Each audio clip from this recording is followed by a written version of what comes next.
Welcome, everybody. I'd like to call to order a meeting of the Superior Board of Trustees, the Superior McCaslin Interchange Metropolitan District Board of Directors, the Superior Metropolitan District Number 1 Board of Directors, the Superior Liquor Licensing Authority for May 10th, 2010. Angela, if you call the roll.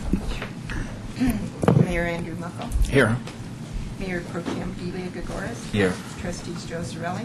Here. Chris Hansen. Here. Sandy Pennington. Here. Lisa Skumatz. Here. Deborah Williams. Here. Town Manager Scott Randall. Here. Town Attorney Kendall Carberry. Here. Town Clerk Phyllis Harding. Number 3, approval of the agenda. Are there any changes to tonight's agenda? Yes, I'd like to pull 7C and 7D for discussion.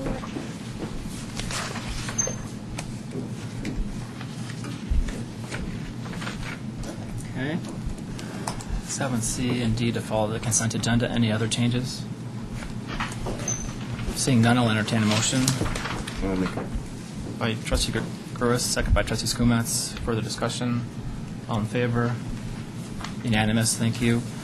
Item number 4, reports, questions, and issues. Trustee Pennington, would you like to start? Okay.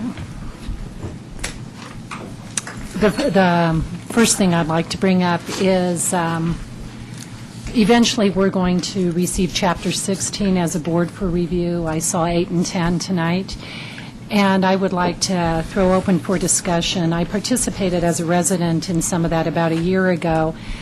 It involves about 200 pages of code, down from about 280 pages of code, and it's going to be a massive review process by the board. So I'd like to ask the board to discuss how we want to receive those changes. They found it impossible to redline. So how do we want to receive those changes? Okay, we'll need to, I think I might punt this to staff to think about. We don't need an answer, I presume, Okay. tonight, but we'll have to think about how to do that because we're obviously not going to read 200 pages of code for one meeting, so. If I could put in a request, I'd like to receive them with ample time for review. I don't believe receiving them, in the board packet before the meeting will be time enough. No. I agree. Okay. If I could chime in on Yep. that,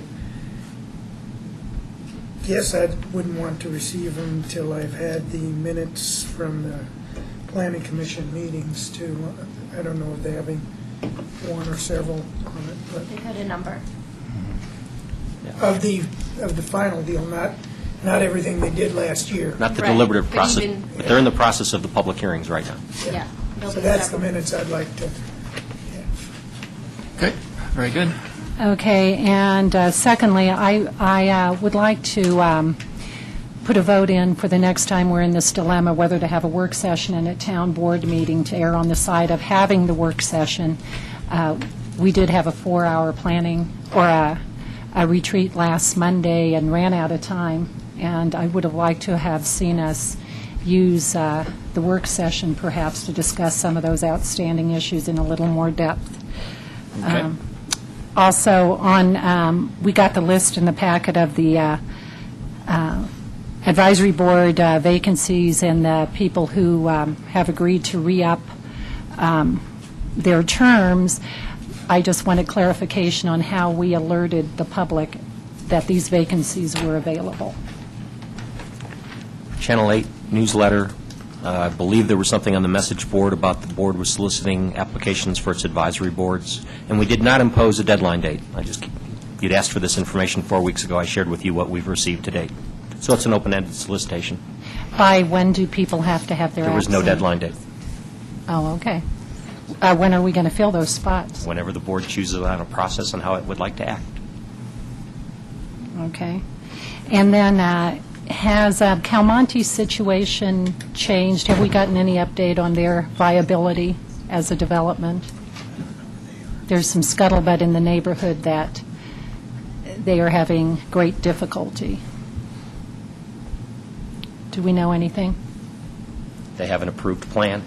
I don't know what the scuttlebutt might be, but then I wouldn't even want to opine on it.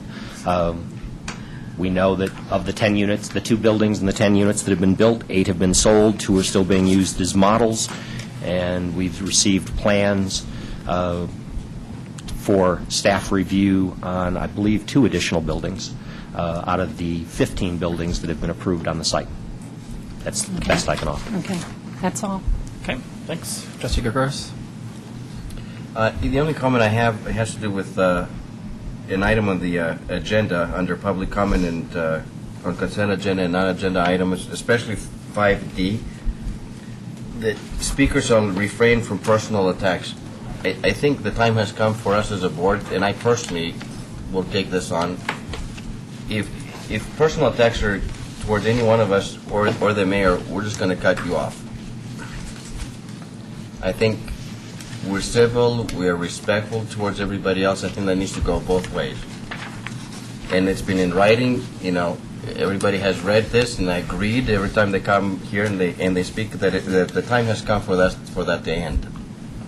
I think we can disagree, and we often disagree, and that's part of democracy. I actually like that when there are differences of opinions. I just don't think personal attacks are appropriate, and it is my intent, and I will follow up with it. If that happens, we're going to push the button, you're going to be cut off from making any comments.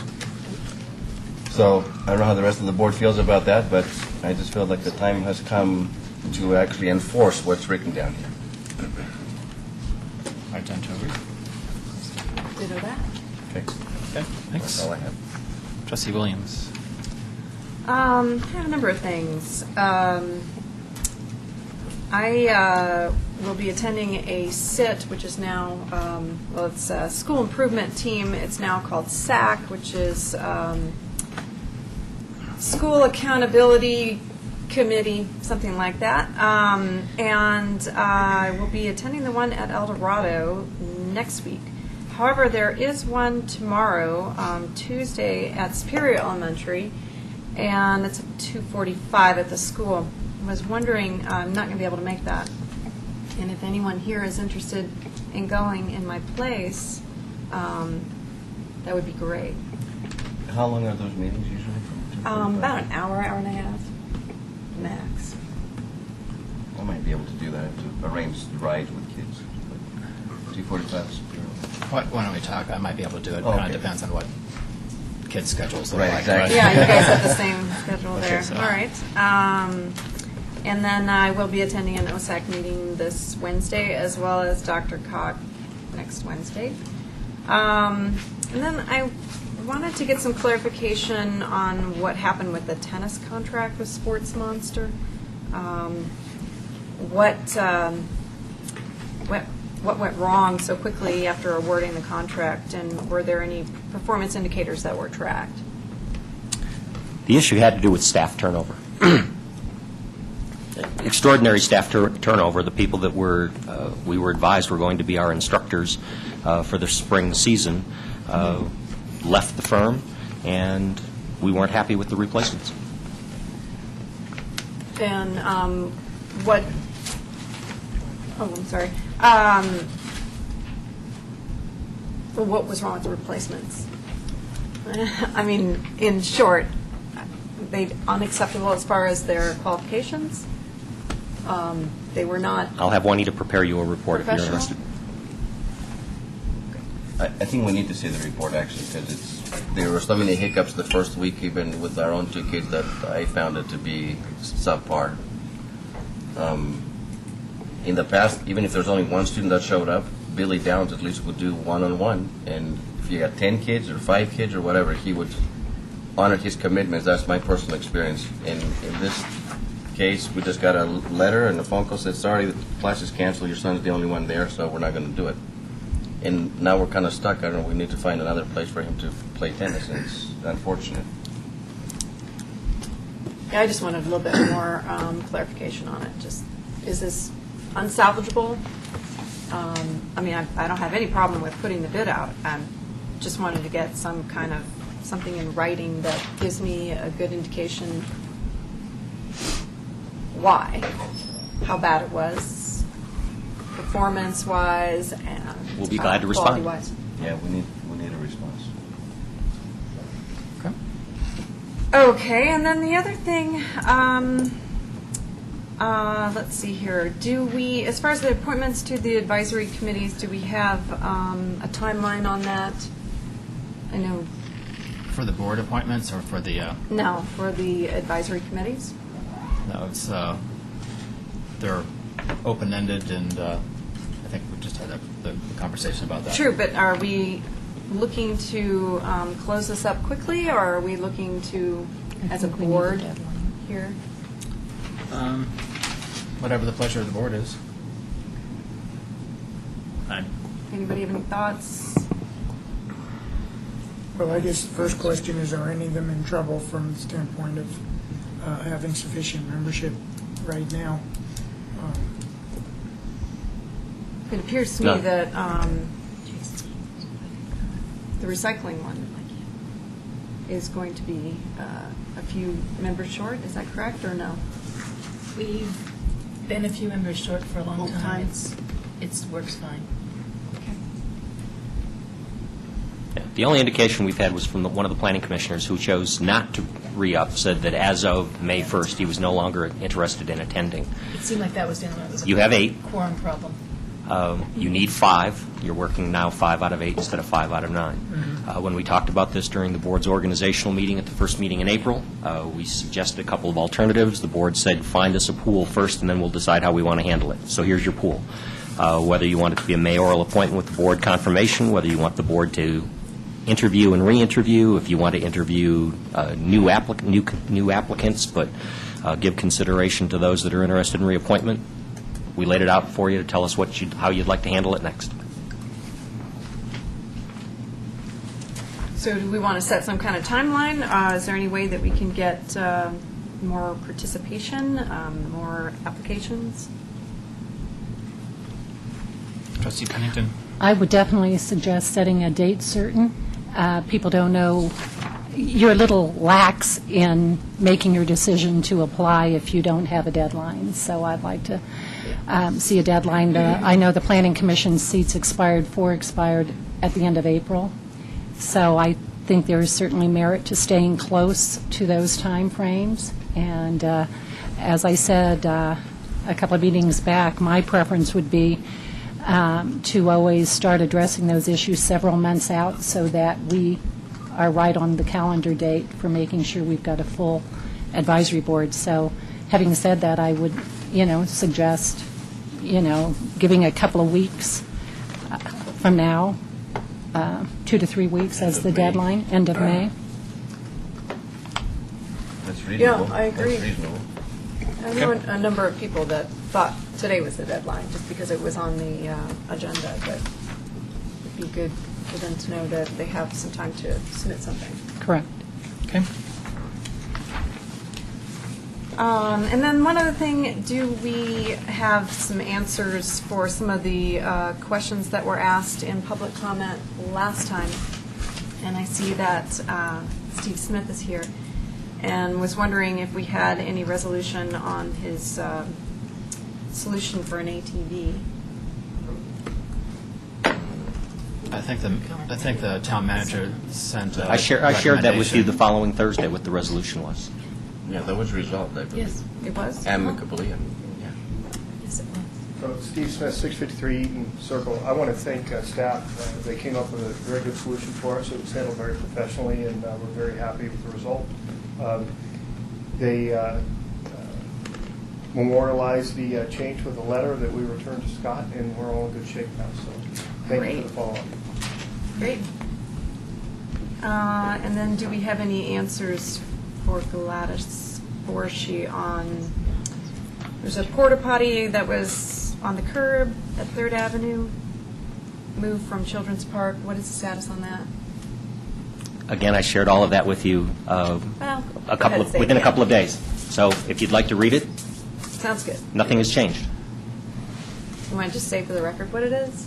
What, can you just give me, just humor me and just tell me What I wrote to you 10 days ago. Porta pot was moved there at the request of a board member. There was concern that in its historical location that it was degrading the alley, which was used in order to periodically service it. So we've moved it to a more convenient location where it can be serviced from the street. Okay, and so have we addressed Gladys's concerns or not? The question was, why did it get moved? I That's why it got understand. moved. Okay. Is the concern... Is anyone I don't- else complaining No, about? not that I've heard of, Okay. unless you all have heard it.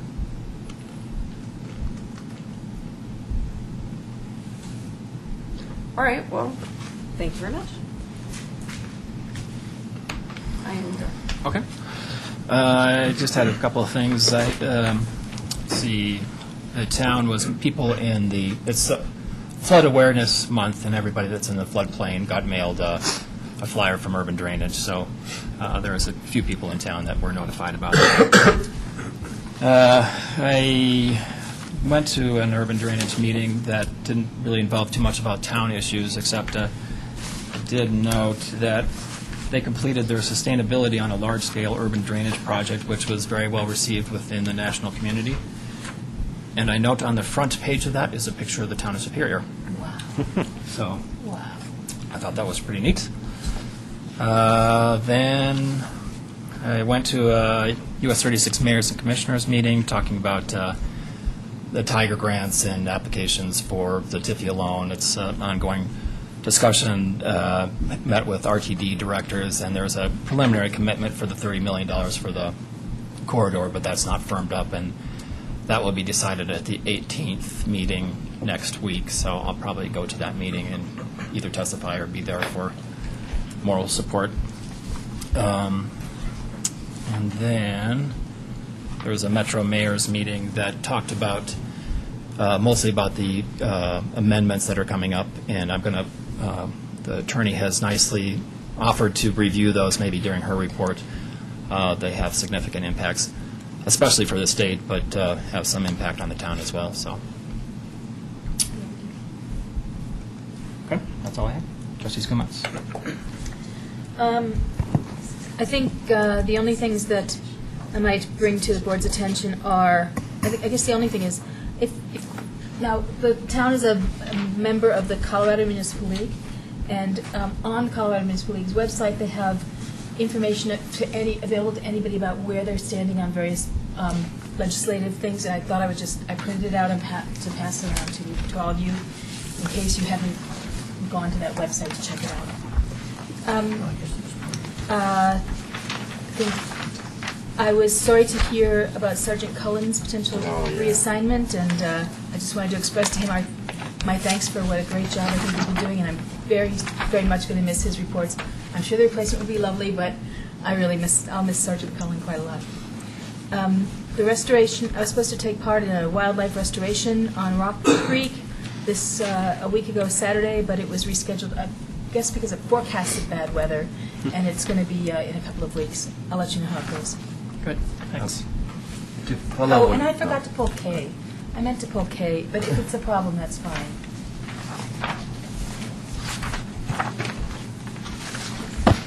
Is that possible? It's before public comment. I don't Fine with me. see a problem with that. Thanks. I was going to add to what Trustee Skumatz said. Is there a chance we could personally thank Sergeant Cullen? He has been a big part of this community, and we really appreciated his efforts before he gets to his new location. That'd be great. We can arrange something. That would be nice. Staff had already had plans. Oh, good. Is Pat Hoxie coming back? Our former, who's our former sheriff's department? Maybe we just cycle through these people I periodically. don't have a list of those that have applied for the assignment. Okay. Thank you. Trustee Sorelli?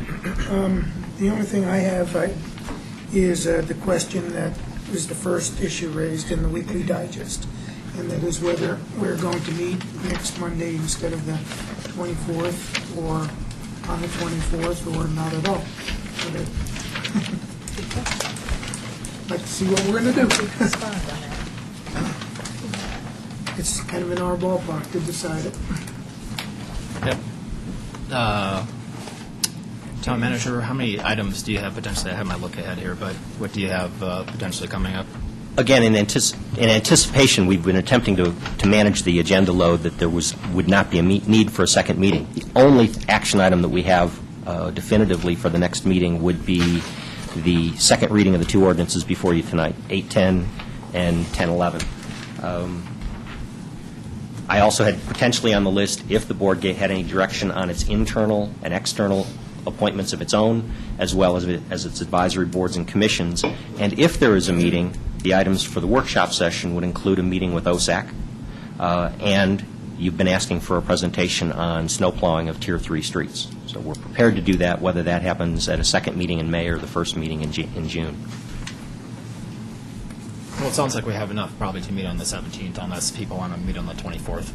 Once again, I won't be here for that, but whatever the pleasure of the board is. Why aren't we meeting on the 24th? Town manager. We're out Oh, at thank you. ICSC. And you're- I'm available free on on the the 17th. 17th. I'm free on the 17th, too. Okay. Me too. Me too. All right, so we'll just plan for the 17th. I prefer the 24th personally, but I have to fly out to San Francisco the 24th night, so that'd be great not to have it on the 24th. And with the town manager and the mayor and Lisa gone. then we probably wouldn't have quorum. Well, barely. That's Okay. fine. All right. Trustee Sorelli, anything else? No, nothing else. All right. Trustee Hanson? I attended the opening day of the museum and coal miner's house and got an excellent tour. And if anybody has any real interest in Superior history, I recommend you go. It was very interesting. And then the only other thing I have is just on the board, the external board appointments to committees, what are the next steps? Some of the committees I was assigned to, I know I have meetings coming up, and I want to know where we meet and if we had to contact anyone special or anything like that. So the answer is, staff will give you all the meeting times. I think that there's a memo about when those are, and if there's anything specific, just let me know, or Scott know. No. Okay. Could we get those by next Monday? Yeah. I think a couple of them required official notification. Yeah, I think Dr. Cog will need, we'll be sending a letter to Dr. Cog about the appointments, and I think Rocky Flats might Rocky need it Flats as is the well. 7th, June 7th. I looked it up. So there were some, I mean, obviously the mayor had solicited information from each. He'd given out a template, a listing of all the assignments, including those that had alternates. But then from what I was told, that there was still some bartering going on about Right. slots. I think Dr. Cog is clarified, so that one is, unless people have any concerns about it, so I'll leave it as it is, and then Rocky Flats as it is as well. And we should Okay. probably send David Abelson letters about that. Okay, thank you. Okay. So Anything we'll else? finalize the rest of them later? Next on the 17th. Okay. Phyllis, anything? Scott? Since we covered most of the things out of the digest, including what I had as my most significant was the announcement about Sergeant Cullen, and we're very happy for Steve. He has been an extraordinary asset to the town for the 4.5 years that he's been with us. But I also share, I think we'll have great success. I've been so impressed with all of the personnel at the Sheriff's Department that I'm confident that we'll get a good replacement. We did share with you the most recent information about the medical marijuana legislation. And the most significant from the town's perspective is the legislation that is going through, I don't believe it's been signed yet, does appear as though it will give municipalities the authority to regulate or ban medical marijuana. My question to the board, based on your previous discussions, my assumption would be is that the town board would still like to ban such establishments in the town. If so, we're going to be recommending, both for Planning Commission public hearing and for the board adoption, an ordinance before the effective date of that legislation to ban medical marijuana dispensaries within our municipality. If the board's philosophy has changed since we last talked about that in January and February, please let me know. But we're still in favor of the ban? Yep. So, I think the only thing, if I understand the legislation accurately, it also gives the town voters an opportunity to vote up or down. I don't know if that's changed recently. I mean, it seems to be a moving That's an- target. But It's That's an an alternate. option. It's an option. If you wanted to refer it to an election, you could, or you could adopt the ban by ordinance. Right. So my personal take on this is I would ban it by ordinance, and that, we have time before November 2012 to refer it to voters also for their take on it as well. So, with a caveat for green power for it. I'm kidding. That would be Boulder's. Yes. Yeah. I read that, yeah. So, The only other was the advisory that, as early as it seems and as it sounds, and as it is, staff has started the FY 2011 budgetary process. Instructions went out last week. Solicitations have gone out or will be going out to each of the advisory boards. The staff will be pulling together their budget requests, which will be reviewed internally by our Budget Review Committee, a staff committee of 4, culminating in a budget manager's budget recommendation to the board, which I expect to have in your hands by August 2nd, and we will schedule finance and board review of the proposed 5-year financial plan starting right after Labor Day, with a target of getting the entire budget adopted in October. so and it goes back to also about appointing board committees. We'll probably need to officially report the Finance Committee that, and I didn't hear any concern from anybody else about that. But once again, I'm strongly recommending to people that even if you're not on the committee, to go to those, because that's really the policy setting process for the board for the following year. So it's very informative. Okay, Ms. Carberry. I'd be happy to talk about the ballot initiatives. There are 3. The first is Amendment 60. The second is Amendment 61, and the third is Proposition 101. The reason they're called different things is the 2 that are called amendments will be amendments to the Colorado Constitution. The proposition will be a statutory amendment. Amendment 60 limits property tax changes, forces property taxes to be reduced, overrules current Colorado case law as it relates to Tabor. Tabor being the Taxpayers' Bill of Rights, for those that aren't familiar with that acronym. It would mandate that we send out another separate Tabor notice for each time we have a Tabor question. It would mandate that Tabor questions be split. You used to be able to authorize the debt and the tax in the same question. You know, for example, if you were contracting for debt, you could also impose the tax in the same question. Now it requires different questions, which can be very problematic if one is approved and the other is not.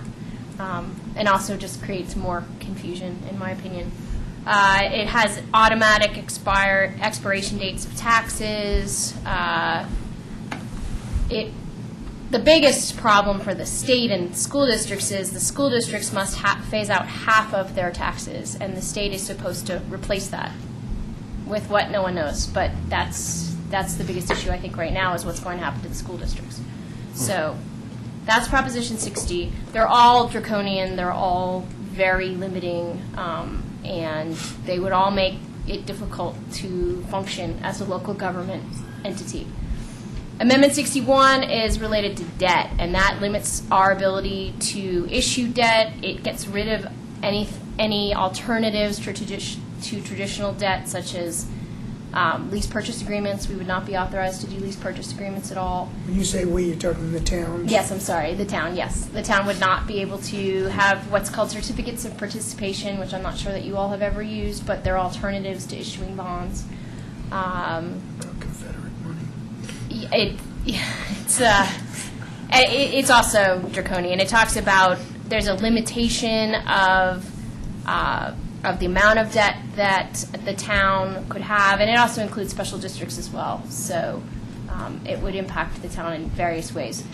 I should say we are preparing a memo on exactly how these would impact specifically the town and the debt that's already been issued and things like that. But just to talk about it quickly here, that's Amendment 61. Proposition 101 gets rid of motor vehicle taxes, basically.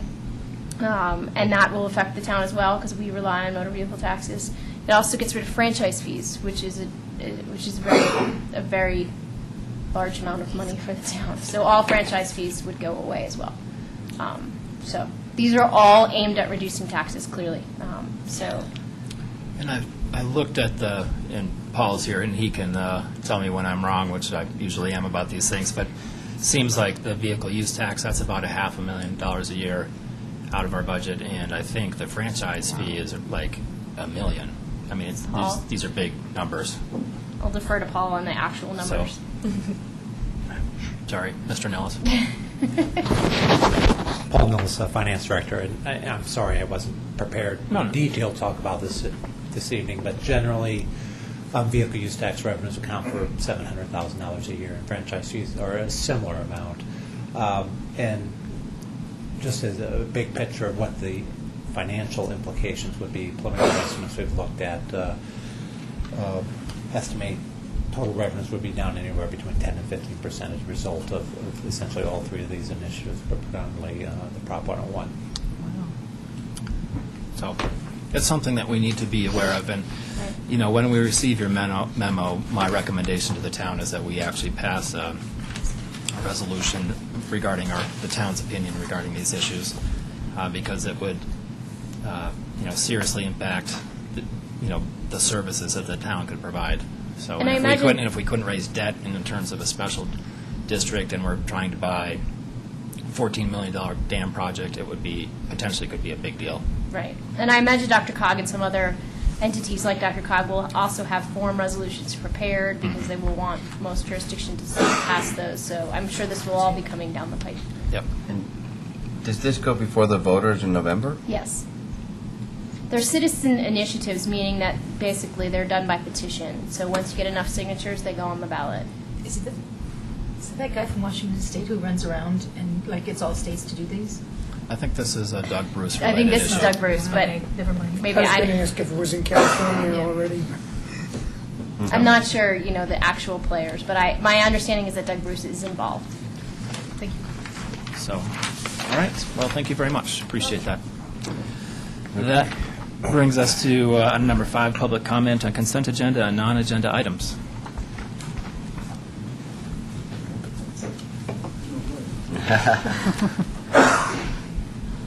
So I have some good news. It's not often that, Name, please. oh, thank you, Steve Smith, 653 Eaton Circle, here on HOA business. It's not often I get to thank our board publicly. The HOA board worked very hard in order to come up with some money to help out the town with the Morgul Bismarck. And today, I'm happy to present you with a check. I want to thank my board for working so hard and all the vendors, understanding what we tried to accomplish in order to raise this money. And at the end of the day, on behalf of the Rock Creek homeowners, Rock Creek HOA, we're presenting the town with $2,000 towards the Morgul Bismarck. Wow, thanks very much.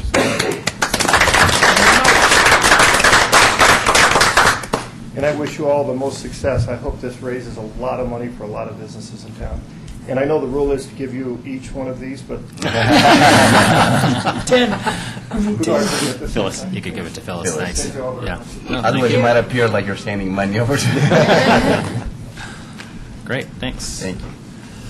Additional public comments? George Guthner, 109 South Fourth. I'd like the board to answer a question for me.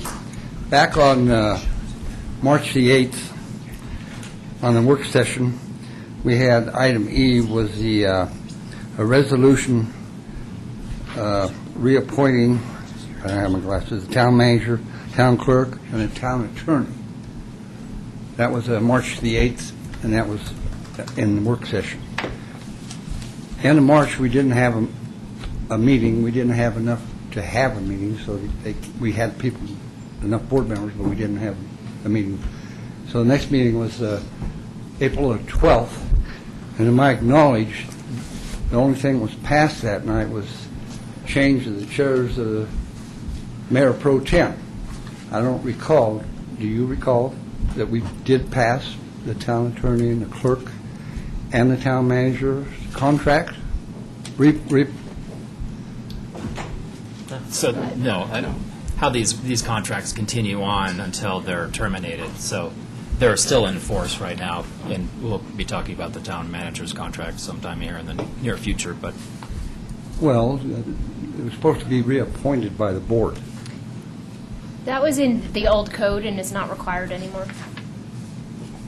Okay, that's the question, because I was going to ask how you could do that evaluation when you didn't approve his contract. Any of them. I mean, formally in the past years, that's what they did, is approve them. I would just bring, if I missed something or something the 26th of April, and why they weren't approved. Okay. Thank you.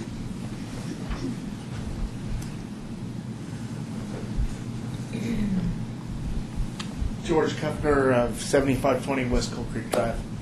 I got a question about the status of the work that we're doing on Town 9, where it's at, or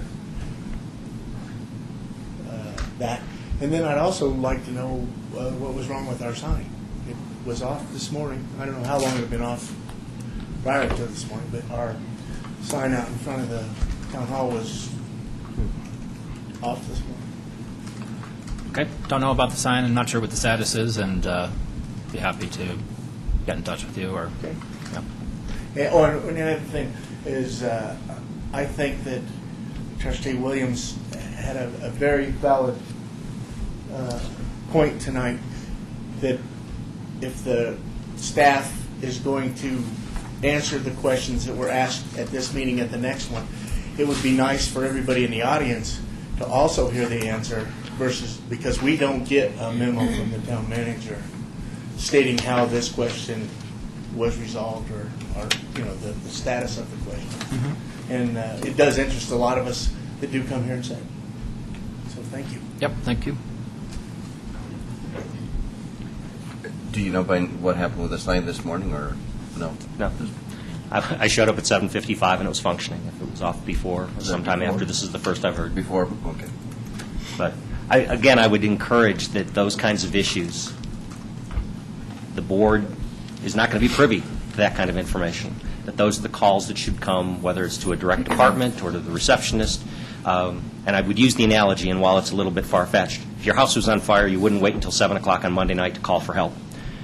Call the people that are closest to the situation to bring something to the town's attention so that the town can respond to it in a timely manner.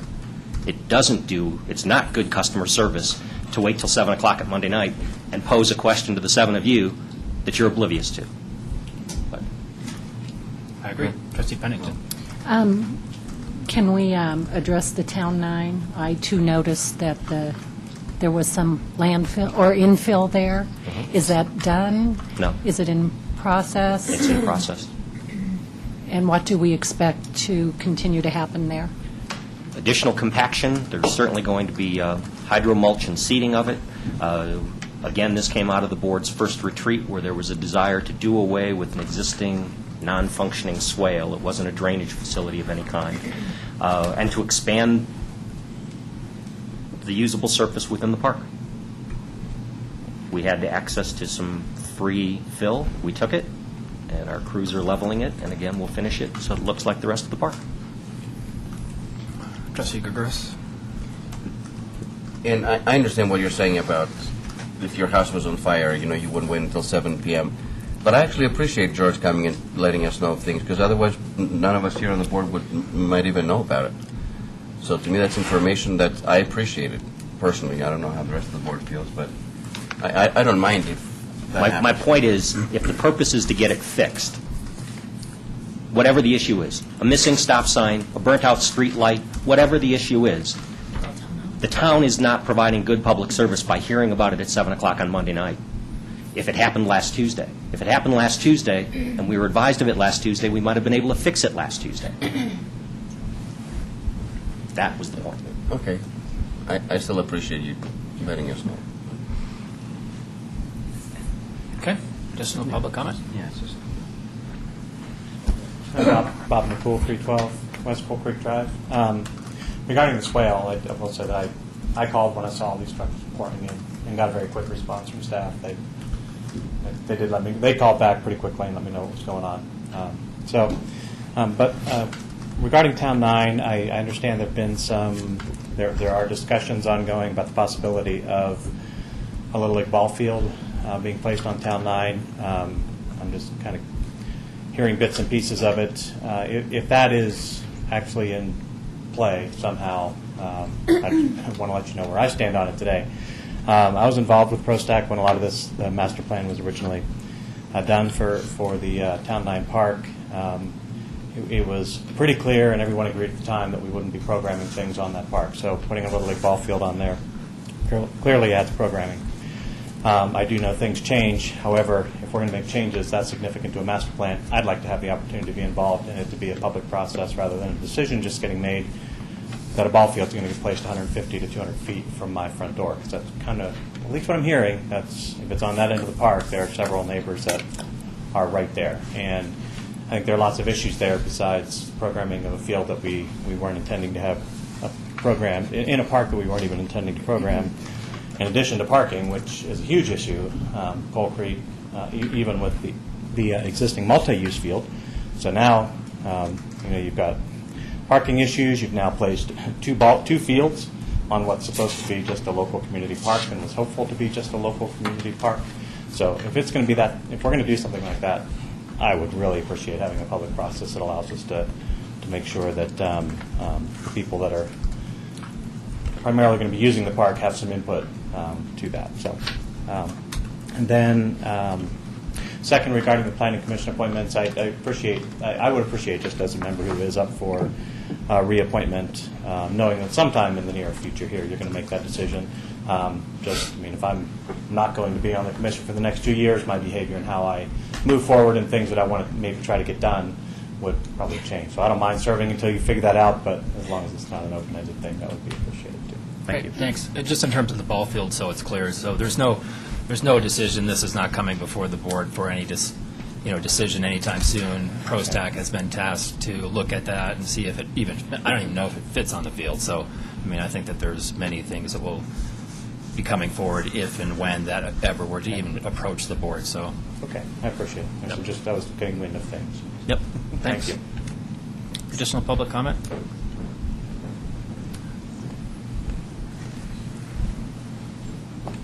Howdy. Lars Morales, 908 Maroon Peak Circle. I actually put some notes down here so I don't start rambling because I'm quite passionate. I want to talk about the dog park as part of the 3 parks plan.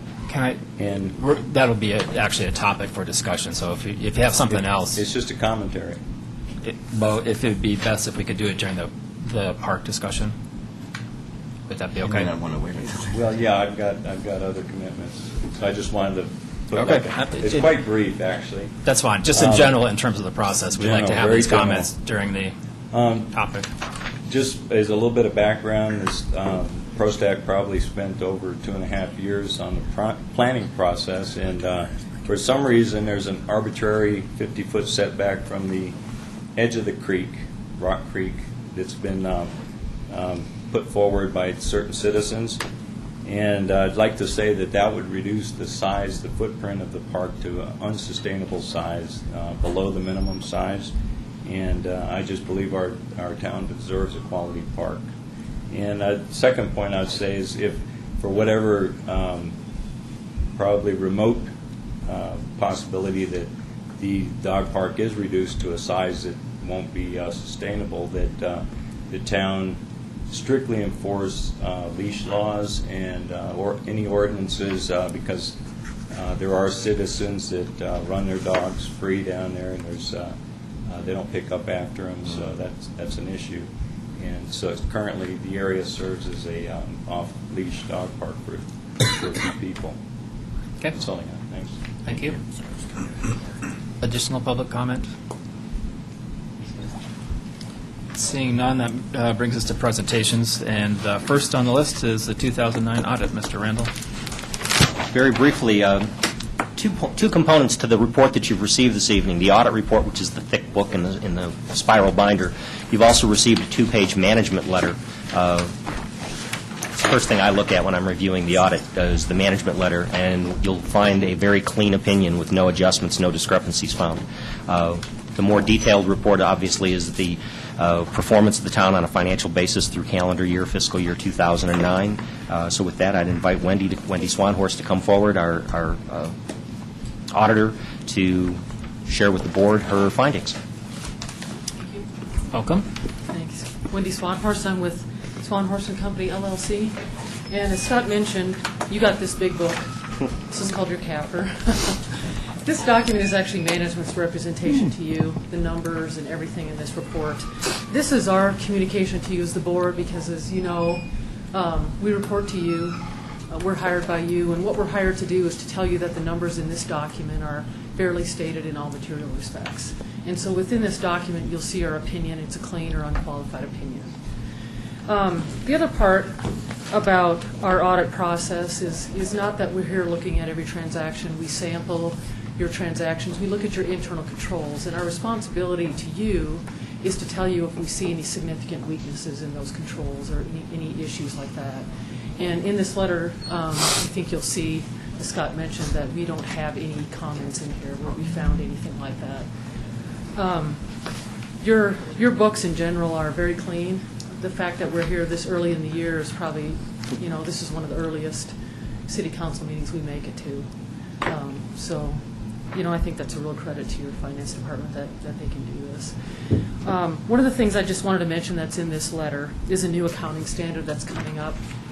And it relates to your funds and primarily like your general fund.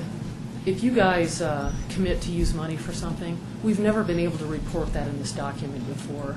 What happens is all of that fund balance kind of falls down into this unreserved number. And so now we have the opportunity in the future, when you guys commit money to set it aside for something, we'll be able to formally report that in this document.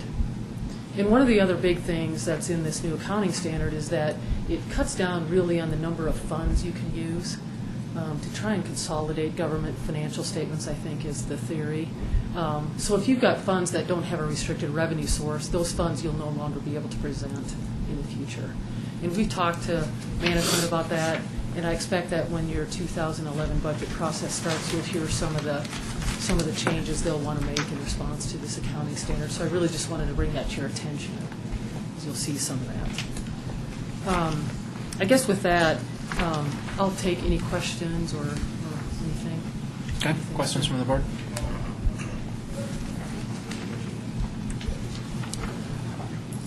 I think that we have a lot of confidence both in you and our finance staff in doing an excellent job and another excellent report. So I don't have any questions.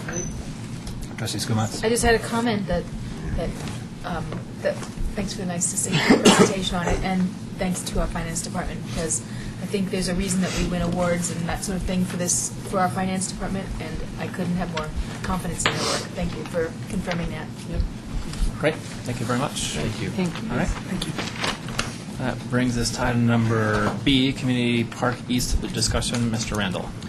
When the board last discussed the proposed new amenities on the east side of Rock Creek Parkway adjacent to the Public Works and the wastewater treatment plant, there were 3 unresolved questions, at least at that discussion. Not necessarily funneling it down to just those 3, but the unresolved issues at that point in time were the distance that any of the amenities should be removed from the actual creek, and the reference that you just heard at the podium was the board's guidance at that time was rather than 50 feet from the center line of the creek, it should be 50 feet from the edge of the creek.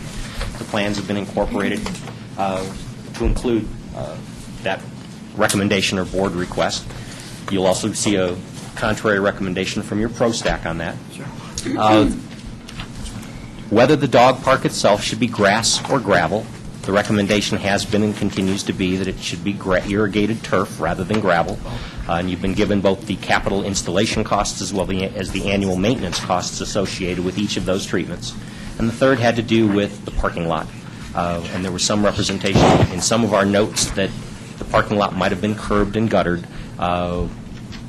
As the report here indicates, it was never proposed that it be curbed and guttered. It was to be recycled asphalt with concrete curb stops, but not curbed and guttered. Great, thanks. Director Dominguez?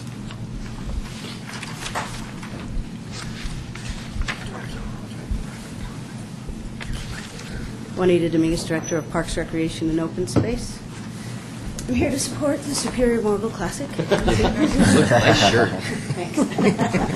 That's later. But really, just as the town manager said, there are those three items that you have in your packet.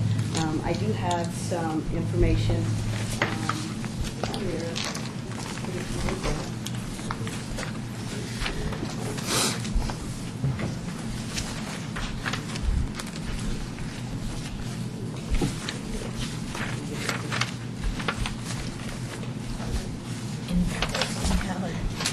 Black screen, that's worse than blue screen. Sorry about that.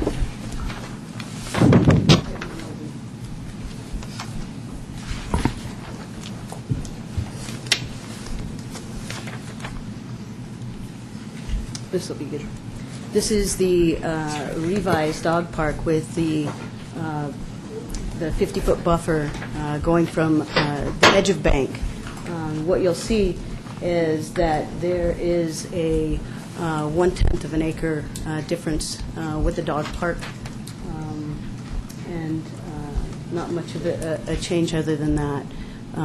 Again, as the town manager said, ProStack recommends that this be from center of creek rather than the edge of bank. Either way, staff will do what's necessary to make the entire park happen. The other issue was gravel and grass. Most recently, the trend has been in the industry to continue to provide grass within dog park areas. I understand the interest of the board in wanting to go with the gravel.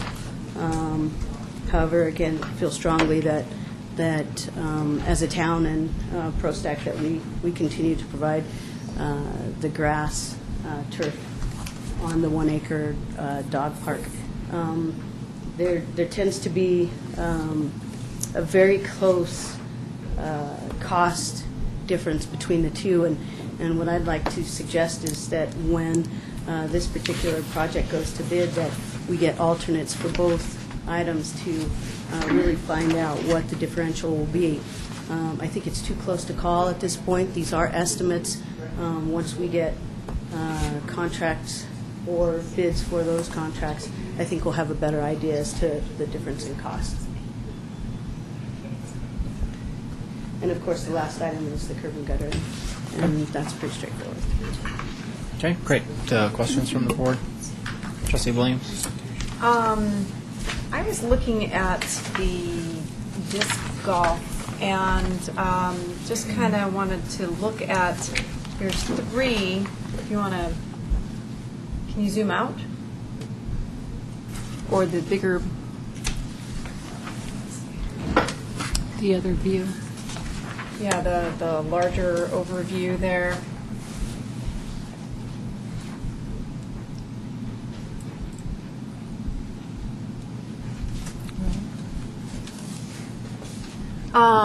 So there's 3 of them that, let's see if this works here. Doesn't work very well. This one right there, this one here, and this one here. If you push the other button, you get a dot. You know, I'm not getting a dot. Here we go. Let's try that. Okay, here we go. This one here, and this one here. I noticed that they throw in the direction of the creek. And I was wondering if we could reverse the baskets and have them throw direction away from the creek. Is that something that we could look at? Is that an option? Well, if you look at the starting point for the first hole, the one to the far left, that's your very This first. one? Yes, that's your very first hole. Okay. And so your access point is going to be from that trail to that tee box. So it doesn't necessarily make sense to go to the other end and start. So it's going in a clockwise circle.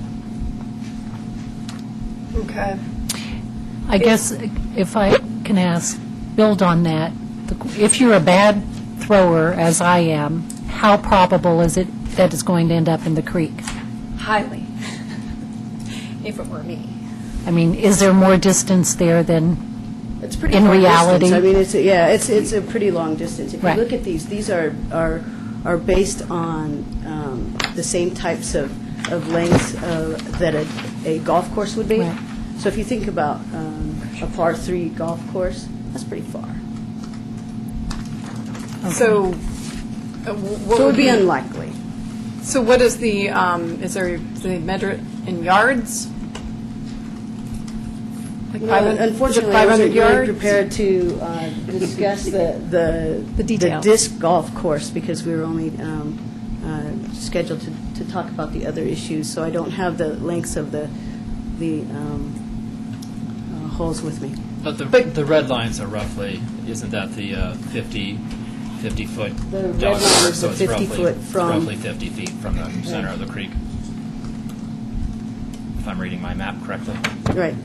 So is there a fencing, is that red line here a fencing?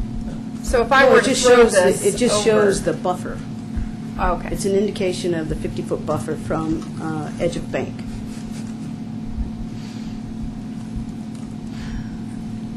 So, again, is there any way that we could redesign it in such a way that maybe it doesn't point as much into the creek? Is there any way to protect that? It's being protected now by a 50-foot buffer. Well, I get that, yeah. But if I'm literally right here, and the basket is there, and I throw, and somehow get a miraculous throw, I could end up in the creek, correct? And you lose your Frisbee. But, I might jump over and get that. Of course, I would not, because I feel strongly about the creek. There's a lot of brush there as well. So it And would be this is all- difficult. This is all native brush. This is not manicured. What's existing there, really, if you think about the way that a golf course is set up, you've got the rough on the edge, and that is 3 feet, 4 feet high. Well, I'm about 5 feet high, but there really isn't a whole lot of reason to believe that the discs will be going into the creek. Well, it's a concern I have, and wondered if maybe we looked at that, and maybe we could just relook at that. Deborah, if I might, I had a personal tour of this weekend, and I was told that if in fact the course is problematic, that to tweak it is doable because the basket assembly can easily be moved. So, Yeah, I was told the same, Yeah. so Okay. it's something that can be looked at. is that correct, Juanita, that if we have, I'm more concerned about hitting people on the path, so you're looking in, I can tell you how bad I am with a Frisbee, so I'm not going out there, but, I understand it can all be tweaked with simple repositioning of the basket, so if that's incorrect. This is the design that we asked Studio Urbanista to come up with. If we continue to make design changes, we'll see it on the end in the contract to build it. Currently, what that'll mean is, of course, we'll get a construction company to design, build the entire park based upon this initial drawing. Yes, tweaks can be made in the field, but the more that we do tweak it, the more it will cost for us to make those adjustments. Actually, I'm not talking about a change in design. I'm talking about in terms of maintaining it along its life. If a problem is found with positioning, that it can be tweaked fairly easily on an ongoing basis to make it work optimally. So the tee box, yes, can be pulled out and reestablished. And the basket as well. That's acceptable? Anything else? No. Okay. Trustee Cirelli?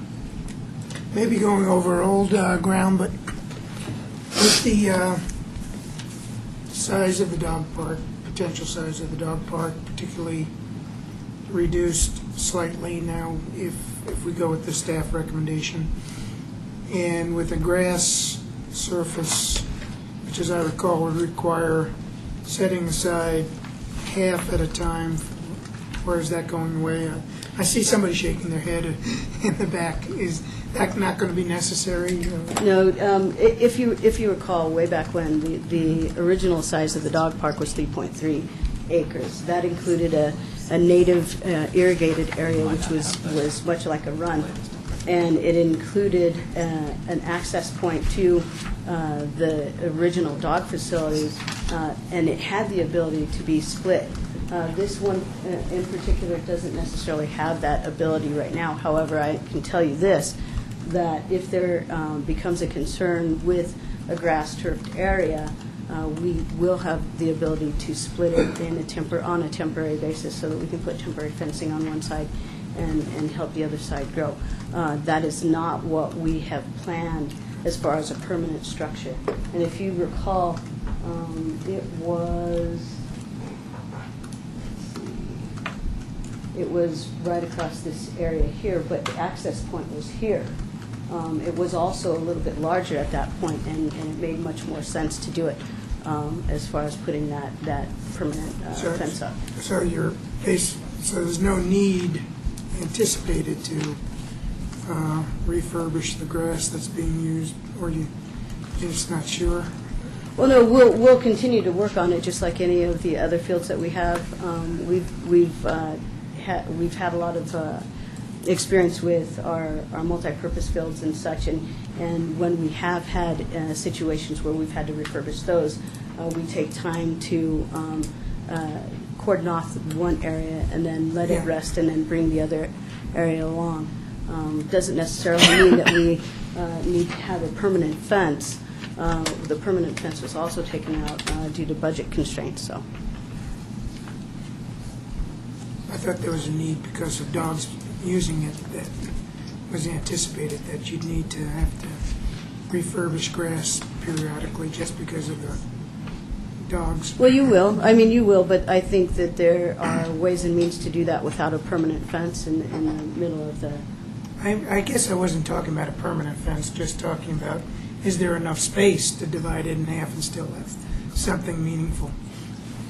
That would be a 0.5 acre dog park, which is fairly small. It's a couple of our backyards together or something. No more than 4 backyards.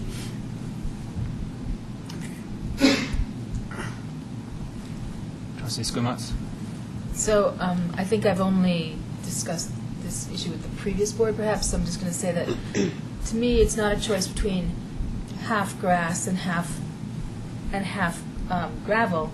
To me, it's a choice of all gravel and a 1.5 acre park, or half one and half the other, and so you only get less than 3/4 of an acre. So to me, it seemed like the easiest and best plan was to use the entire place all the time by making it gravel. So and I still haven't heard an argument that makes sense to me that doesn't say that. I know there are strong feelings on both sides, but that to me is the choice, not sort of, it makes it a larger park, it makes it usable all the time, we don't have to cycle it through, and I think that's sort of what I am hearing out of Trustee Sorelli's comments as well. So that's, I see someone jumping up, so. I'm sorry, I just didn't understand. I just didn't understand your reference It's a comment, not a to question. 1 3/4. Well, it used to be maybe it's not 1.5 acres anymore, but it used to be somewhere around 1.5 acres, the whole thing, and then only half of it would be available at any one time while grass goes back in the other section, sort of thing, in this alternating thing. Well, to me, the choice between grass and not grass is not just grass and not grass, but grass at half the size or gravel at all the size. And to me, gravel at all the size is the superior dog park. So the superior dog park. So, by my opinion. And if I might add to what you're saying, we had a meeting with Louisville Open Space a while back, and they mentioned that one of the problems with their dog park was the fact that they couldn't keep the grass growing at all times. You couldn't just shut the park down and let it grow for a week and refurbish it. They just had a very difficult time having it look presentable. Well, the discussion with the Open Space Advisory Committee for Louisville was talking about Davidson Mesa, and Davidson Mesa was and is a native area that doesn't have any irrigation, so I think it's a little bit different. But as far as... was referring to the one community park in Louisville. And that's not what I understood from the discussions that we had with the Open Space Advisory Committee that they were talking about. However, I do know this, that the staff at Louisville would much have rather put grass in than to have replaced it with the gravel that they now have. Unfortunately, I just have to say that, the town of Superior does a really good job with turf management, and I believe that even though this is a 1 acre grass turf recommended area, that the town has a much better response to taking care of their grass than most other communities. And I mean, I would agree with that, absolutely. Grass here looks beautiful. But I'm just wondering if dogs are traipsing on it every day, how it would look. And it's a valid issue. When you look at the soccer programs that we have, we've got hundreds of kids playing on those fields for thousands and thousands of hours, and there are going to be issues. But I do believe, again, that grass is the best solution. What the difficult part with the gravel area is, obviously it's hot. When it is dry and hot, you get a lot of wind. We'll have a lot of dirt and dust. The smell does not necessarily wash away from the gravel very well. So there will be some irrigation that we'll need out there anyway to wash the rock. So when you look at the long-term effects of gravel versus grass, I believe that it's going to cost you much more to take care of your gravel. Each year you're going to have to come in and include some additional gravel. And my estimates are about $5,000 a year just for gravel alone. To infill, to top dress, you're still going to have individuals going out and raking it, making sure that it's not a mud fest out there, and also in the rainy season, and also making sure that it's raked out and rolled out. Again, those are just issues that are going to be apparent. And I think there's good arguments on both sides for grass and gravel, obviously.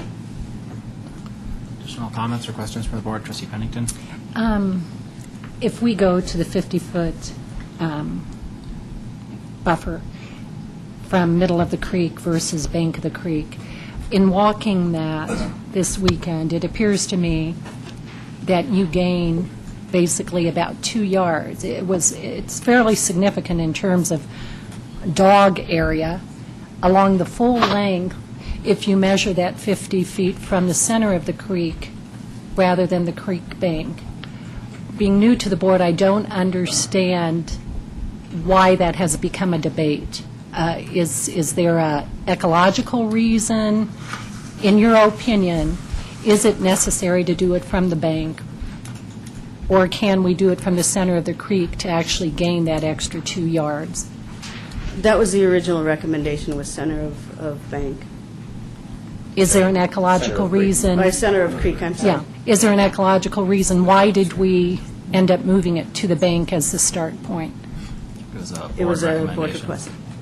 But in your opinion, there's no compromising to the water flow in the creek or whatnot to measure it from the center of the creek? No, initially it was 30 foot from Okay. center of creek. If I could add, I believe OSAC weighed in on it and recommended a 50-foot buffer from the creek corridor. What is a creek corridor? Is that the bank or the center? That's the entire corridor. So it's from the bank? Preserve wildlife and the creek, and to make it a little bit less accessible. So it was wildlife? I guess I need some understanding of if we're already narrowing the size of the creek, of the dog park down from 3 acres to 1 or 1.15, I would want the 1.15 unless there's a good reason to reduce it to the 1. And I'm not understanding the reason, the tangible reason, rather than just the board thought it was a better idea. Why did the board think it was better to do it from the bank rather than from the center. I would agree with that question, too. The 50 feet, that seemed like a big area there, and just going to the center of the creek didn't seem like it was that we're giving up that much more. Well, I'll add in there, a while back, I walked this entire parcel as well, and paced off, along with some OSAC members, what that 50 feet would be from the creek center, and it's pretty close to the edge. There's really not very much of a buffer. So some of the most OSAC members suggested that we consider 50 feet, and when we walked it off, it was more reasonable in protecting the creek corridor. Anyone else wants to chime in? I'd like to hear do. from Mr. Payne. OSAC. Jim Payne, 2475 Clayton Circle, Chair ProStac, Parks, Rec, Open Space and Trails Advisory Committee, to you, the board, and I'm also a member of OSAC. And I don't recall OSAC voting on that. Chair is here, OSAC, if he has any recollection, but I don't think remember there was there's been a discussion. formal motion on that. I think it was a discussion. I don't know. Jim might have a better recollection. John Nyberger, 1514 Weldona Way, Chair of OSAC. And Bob McCool and I, another OSAC member, were just looking on the minutes to see whether or not we had a formal motion on that, and we weren't able to find one yet, and I'm still looking to see what the notes, what the minutes would reflect. And I can't remember specifically whether or not. I remember we talked about it, but I don't think we went as far as having a motion. So, but it was a concern for OSAC, as I think it is for the board as well, that we want to be able to protect that very important wildlife corridor, sort of as best as we can. And really, the job it is for you as the board is to balance the recreational use and the open space use, and the protecting that natural habitat. And so that's your policy decision that you guys have to make, obviously. But OSAC's position would be to protect the open space as best as possible, and of course that's in light of competing Parks and Rec requirements. In short, and if we find something, I'll Thanks, John. again. Thank you. Okay, thank you, John. I did have a comment, though, on the size, but before I do, I just wanted to make one point, because I'm not sure that we're on the same page on the grass versus gravel. The current plan that staff is recommending and that ProStac does concur with it will not be divided. So the state of the art today is to have the park that's big enough so you can literally divide it in half, use one half, and let the other half regenerate, repair.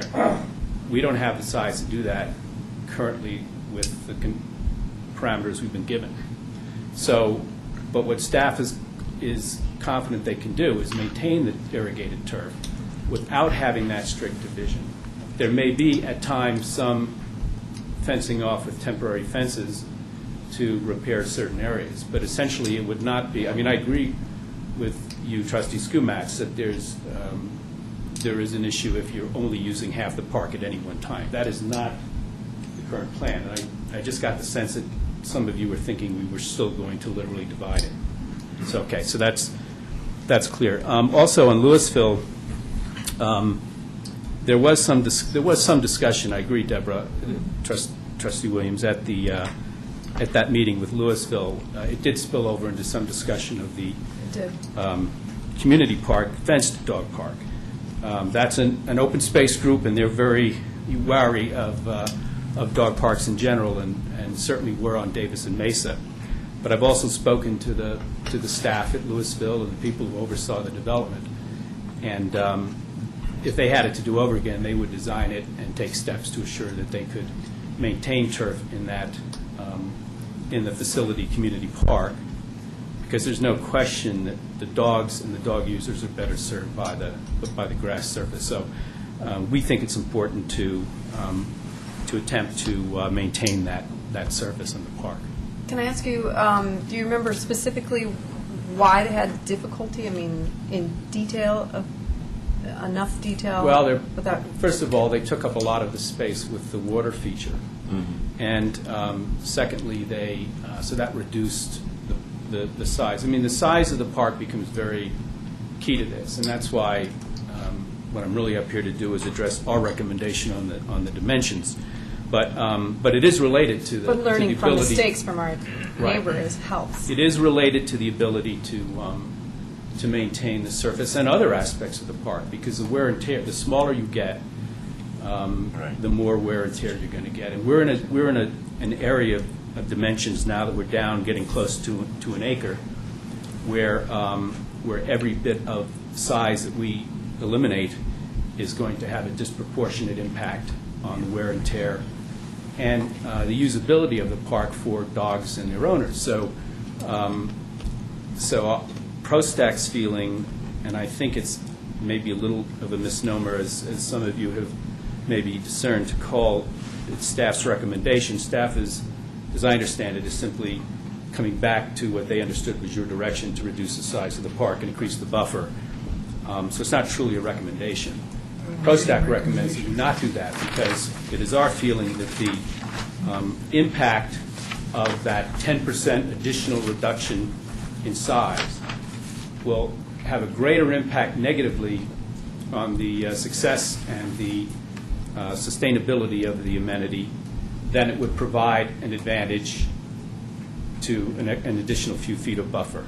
So we feel quite strongly, and it was a unanimous decision of ProStack to leave it alone. It's been cut back dramatically from the beginning. It was originally a 30-foot buffer, then it went to 50, and then we said, okay, let's make it 50 from the bank rather than the center. And these, at some point, are arbitrary. I think you'll have to agree, are arbitrary measures based on people's judgment.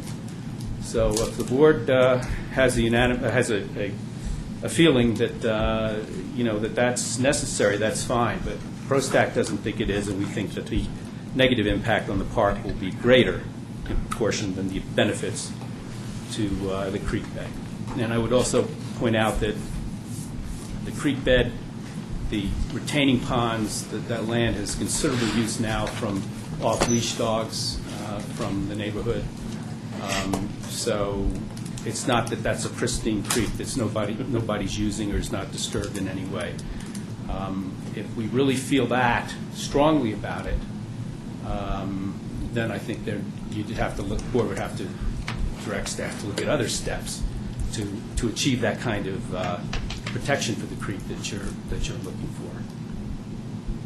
So you don't feel the 50-foot buffer would protect the creek well enough? No, it's more than that.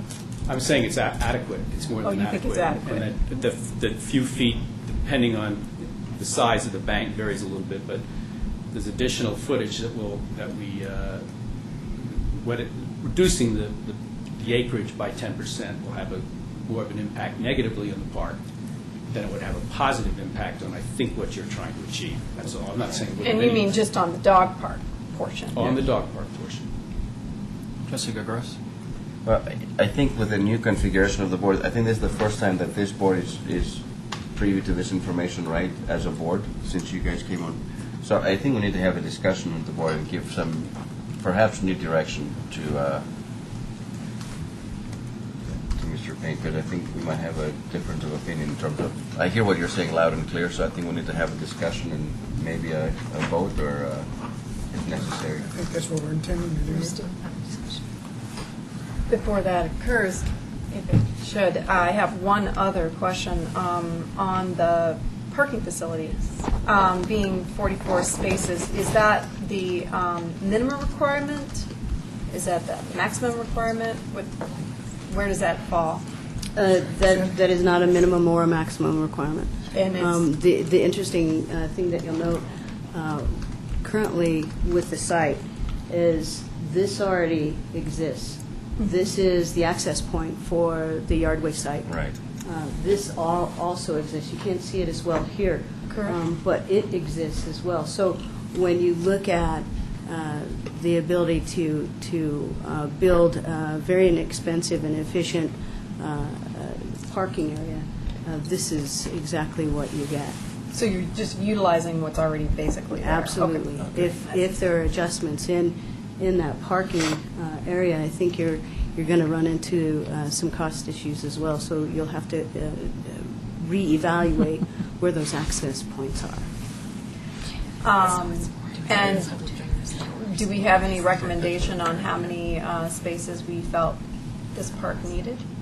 This came from the recommendation of Studio Urbanista, the 44 spaces. And what is it based on? It's based on their information at the time regarding the dog park and the three different amenities. Now, one of the things that also was discussed in the planning process was the last thing that anyone wants to see is additional parking along Honey Creek Lane here.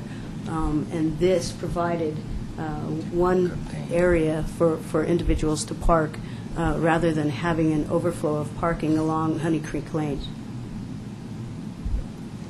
And do we have a comparison to another park, similar features, as to how many spaces we're proposing? Not off the top of my head. I can tell you right now that the area, the in-line area that serves as a parking lot on the west side of Community Park probably would have about that many spaces.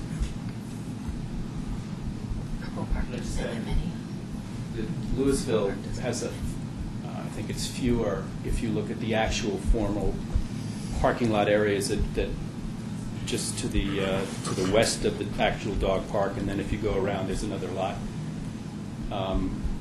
to the east there.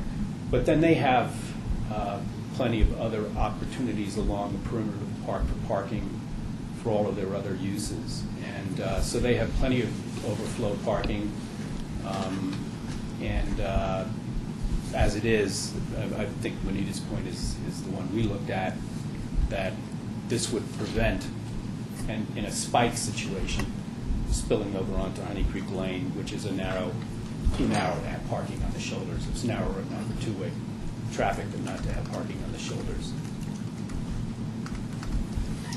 Trustee Gregoris? Oh, I'm just, a question to Trustee Williams. Are you concerned that 44 is too many or not enough?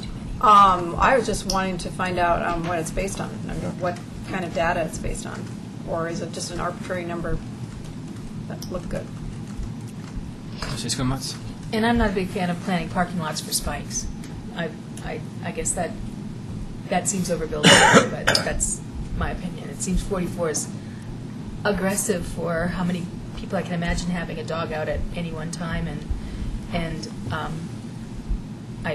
I don't think we're talking tee times, in 15-minute intervals for the Frisbee park. So it seems aggressive to me to have 44, and I don't have a problem with people having to park somewhere either along the shoulder or up elsewhere, or or coming under the thing from Safeway to get here. I hate to plan parking lots for the peak. We end up with the sea of parking spaces we have at Target and so on, that addresses Thanksgiving and whatever, but 90% of the time it's concrete jungle. So. Trustee Pennington? I may be missing something, but I understood that the configuration as it's presented to us naturally yields this space, which when subdivided into an average car width yields us 44 spots.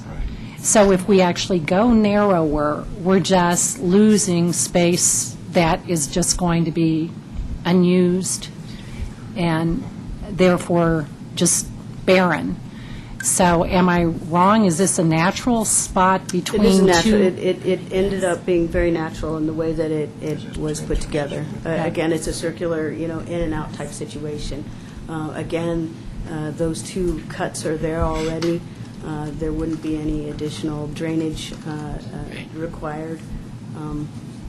And to make it smaller than 44, this natural space that presents actually costs us more than taking advantage of the natural space. It could if you had to change the entrance. Another thing we can look at is, you could use these spaces here, still utilizing the drive-through effect, and not necessarily doing anything with that area. Not that I propose this, but it would seem to me that if you want to reduce spaces for whatever reason, just make them wider in the striping, so that getting my dog out and all the mess that ensues with getting my dog out, maybe I have room to have the doors open so I don't bang the car next to me. So I guess I see no merit to not utilizing space that would otherwise be wasted. Just a question about that, and I know, John, you have a comment, but this won't be striped, though, if it's recycled asphalt. No, it's just a curb stop. Okay, well, just allowing you to park wider, farther apart than closer to the car beside you. Mr. Nyberger, did you have something? Yes, John Nyberger, 1514 Waldona Way. I just wanted to comment on the waste drop-off area, and that this is going to be a very, I think, a very, very helpful improvement to the waste drop-off area. And this, the flow both through the parking lot and then as they curve around and being able to access that is, I mean, every time I go there, I always back in. Sometimes I have a trailer, back in. It's sort of hectic as it is now. I think this is going to be a great improvement, and I think that's something that when the final design gets put together, to think about how people are going to access that and how best to utilize that space. And so that sort of fits in with this the parking discussion. So, thanks. Thank you. Additional board comments, questions? I had just a couple, if I could. So I have a recommendation that we, I think the dog park, I don't think that's terrible English, isn't it?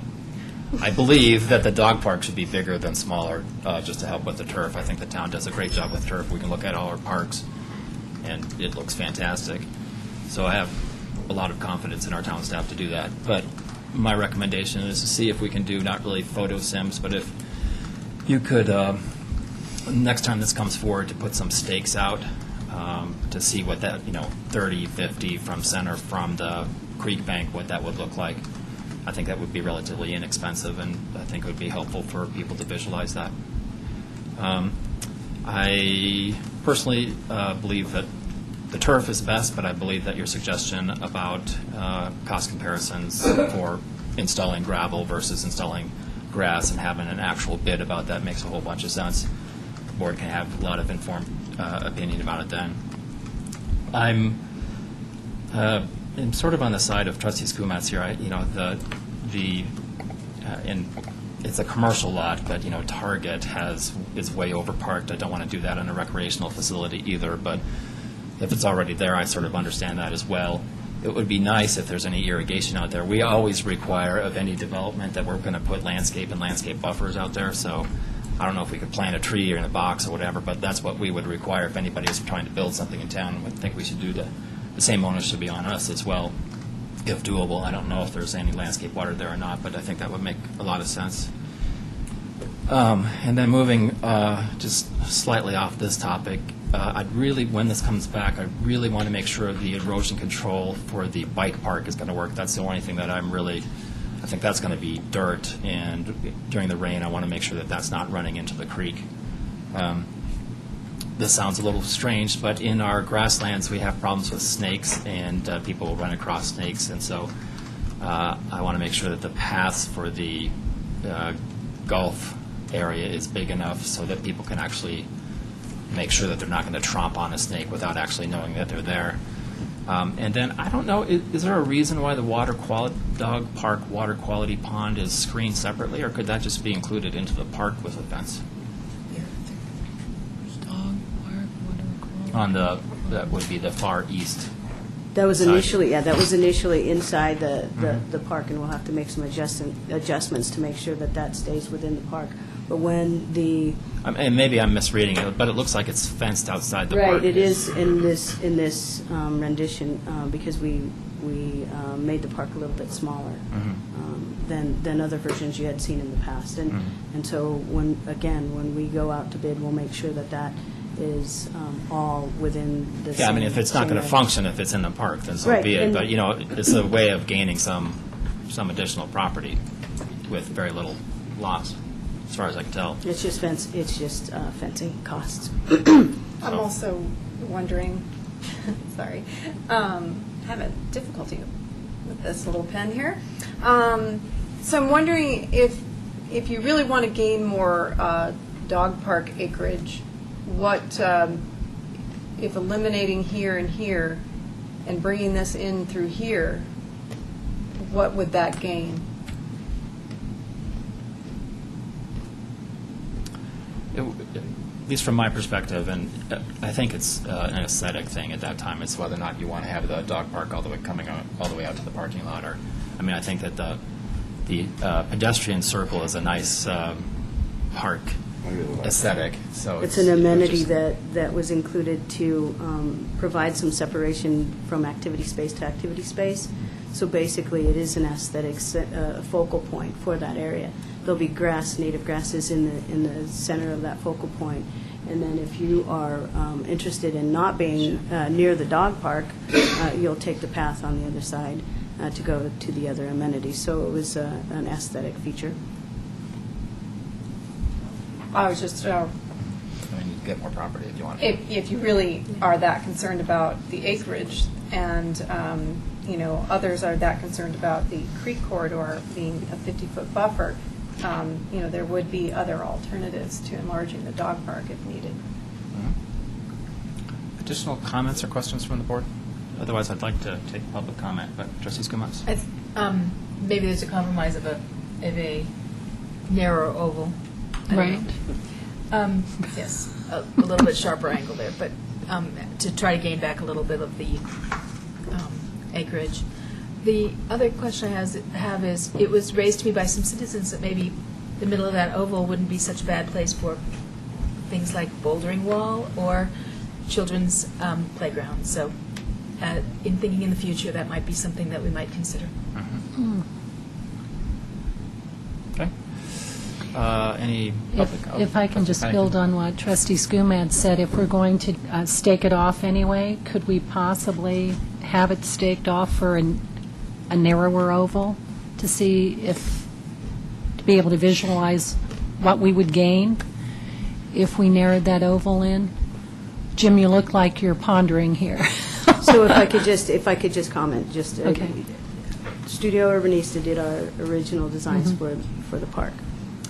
Their contract is finished. We paid them to design this for us, and while we make these changes, we'll see at the back end through the contract to build it, once again, that you'll increase costs in redesigning, so to speak. And that's okay, except for the fact that there's only $363,000 left for this project to complete it. Assuming we get the grant. Assuming you get the grant. I go back and... It's not a feature, it's just a path, though. So, I mean, honestly, can't we draw some dotted lines? And, I mean... Certainly we can. We can do whatever the board wants. The Without board- having to recontract to draw that line a little bit in and do the calculation of what the square footage that We you can gain. stake it, we can do whatever it is you want. When we were here in October, it's too big and too expensive, cut it back. Yeah, I understand. And we're hearing, let's add playground, let's add space. So I said in the future. Okay. give us the guidance that you want, and we'll do it. But we're hearing four different voices.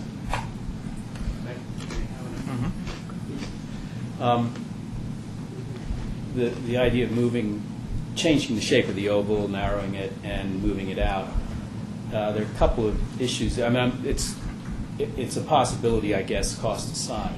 But one of the things we're trying to avoid is making it too long and narrow. That's why the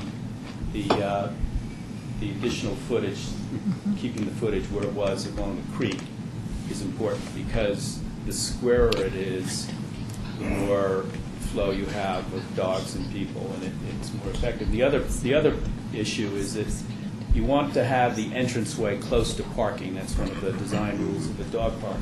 But you also want to have enough space for the dogs to sort of spread out and sort themselves out, so they're not all on top of each other coming out of the cars and getting into the park. So I don't know where the tipping point is on the oval for that, but that would be another thing you'd have to watch. And then finally, as far as putting amenities in that circle, I'd be a little concerned about having something that kids would be using heavily right where all those dogs are disembarking from the cars. I mean, I think it's great to someday add those features to the park. This would be a great venue for those kinds of things, but I would have that concern. Okay. Trustee Skumatz. Just one last comment. I understand that there's a little cut at the lower part that already exists and the yardways thing that already exists up there, and therefore all these parking places are natural. I might agree with that on one side, but on the other side of the street, it seems like that's something we're potentially adding, and it could be the landscaped issue, the buffer issue, something like that. So it seems like we could easily have them without, and we would still be using the ground that's already sort of designed or built that way. Okay, thanks. Is there any public comment about this particular issue?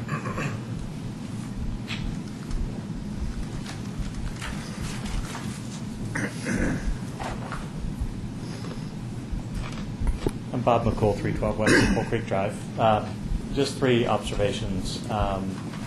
One, on the gravel versus grass, I didn't hear much talk about pesticide use, which I assume would happen on turf where you wouldn't have. So, and I know it slopes away from the creek. That's probably a good thing. But the cost of maintenance per year should be outweighed by the environmental impact of what we do. So I would make sure that's considered. The drop-off, as John mentioned, I always back in there. So making sure that, well, actually it would be really cool if we could provide a drive-through way so we don't have to go in and back in and go out again. That would be really cool if there's an opportunity to pull that off while this money's all being spent. And then the Frisbee thing, I was a little surprised that it's all sort of angled towards the creek. As a right-handed Frisbee thrower, mine, I mean, no matter how I throw it, mine goes that way. So I suspect that you're gonna have plus the wind. You could have issues with it going to the creek. But that's all I got. Thank you. I think some additional public comment coming.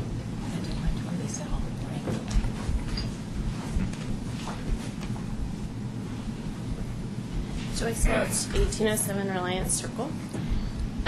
I think 44 parking spaces is somewhat overblown, considering we're only talking about putting in 30-something at a regional draw trailhead. And instead of the community park, you want to put in 44. I have a little bit of a concern about that.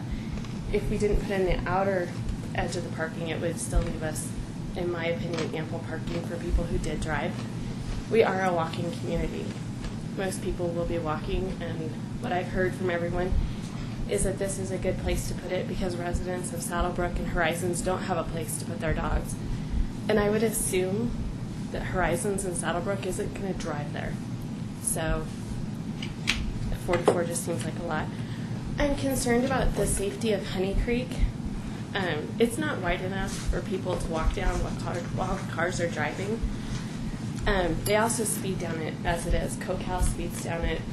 With people going down there, speed down it. It's not safe for pedestrians.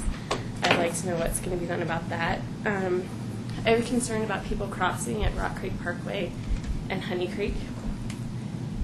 It's already a dangerous crosswalk, and now more people are going to be crossing. And has the traffic committee looked at it? That's one of my questions. I would love to see educational signs along this whole area geared towards 8 to 12-year-old kids, not adults, really towards the kids. I personally would like the bouldering wall in the circle. I think it would do more to address all the ages. And then, actually, John answered whether or not the creek would be completely fenced off. My next question is, are we going to lock the dog park at night? Because we may be unintentionally giving the teenagers a great place to hang out and not at the best time. And I guess my other concern is if the dog park is going to be too small, if we're going to protect the creek, we have to make a choice. And my concern is if it's going to be too small, maybe this isn't the right place for it. Maybe there's a better alternative that we need to look at. Because I personally think it's going to be a really small dog park. So those are my concerns. Great, thank you very much. Additional public comment? All right, Director Dominguez, could you just walk through the next steps for us, please? As far as next steps, obviously, we would like to get additional direction on the 3 items that we discussed this evening, if we can. As far as the Great Outdoors Colorado grant application process goes, approximately June 17th is when they'll give the awards out. At that point, we'll determine, obviously, whether or not we receive the grant, and then the next steps beyond that would be, if we receive the grant, a agreement between Great Outdoors Colorado and the town of Superior would come before the board as far as a contract with them for the funds committing to the project and building the project. At that point, the board could determine whether or not they wanted to move forward with the project and the grant funds. If we were not to get the grant, the next step would be to phase the project, go out to bid for a phased approach, which would include, as budgeted, the 2 other amenities, not including the dog park piece, but looking at the construction of the bike park and the disc golf course for the fall of this year, and then coming back next year to finish out and complete the rest of the project for the following 2 years. Is that good enough? Yeah, and I assume, so we would go out, well, we probably are going out to bid. Definitely. And so then those alternatives will be put into that bid package. I'm not sure how far you are. Right, so the alternatives for the different pieces, as I suggested earlier this evening, that we have an alternative for gravel and an alternative for grass and irrigation, and then at that point would bring both to the board with the contract, and then the board could decide at that point. Whether or not we're going to move forward or not. Right. And so some of these visuals, it would be helpful just to put some stakes. Once again, I don't think you need to run a fence down for us to take a peek, but it's like red, green stakes just to kind of figure out how far away from the creek that really is. I think that would be helpful. Okay. Okay. Anything else from the board? Okay. Thanks. Appreciate that. Don't go too far. So with that, we're at the Morgul Classic update. This is the fun one. So this was fun. Yeah.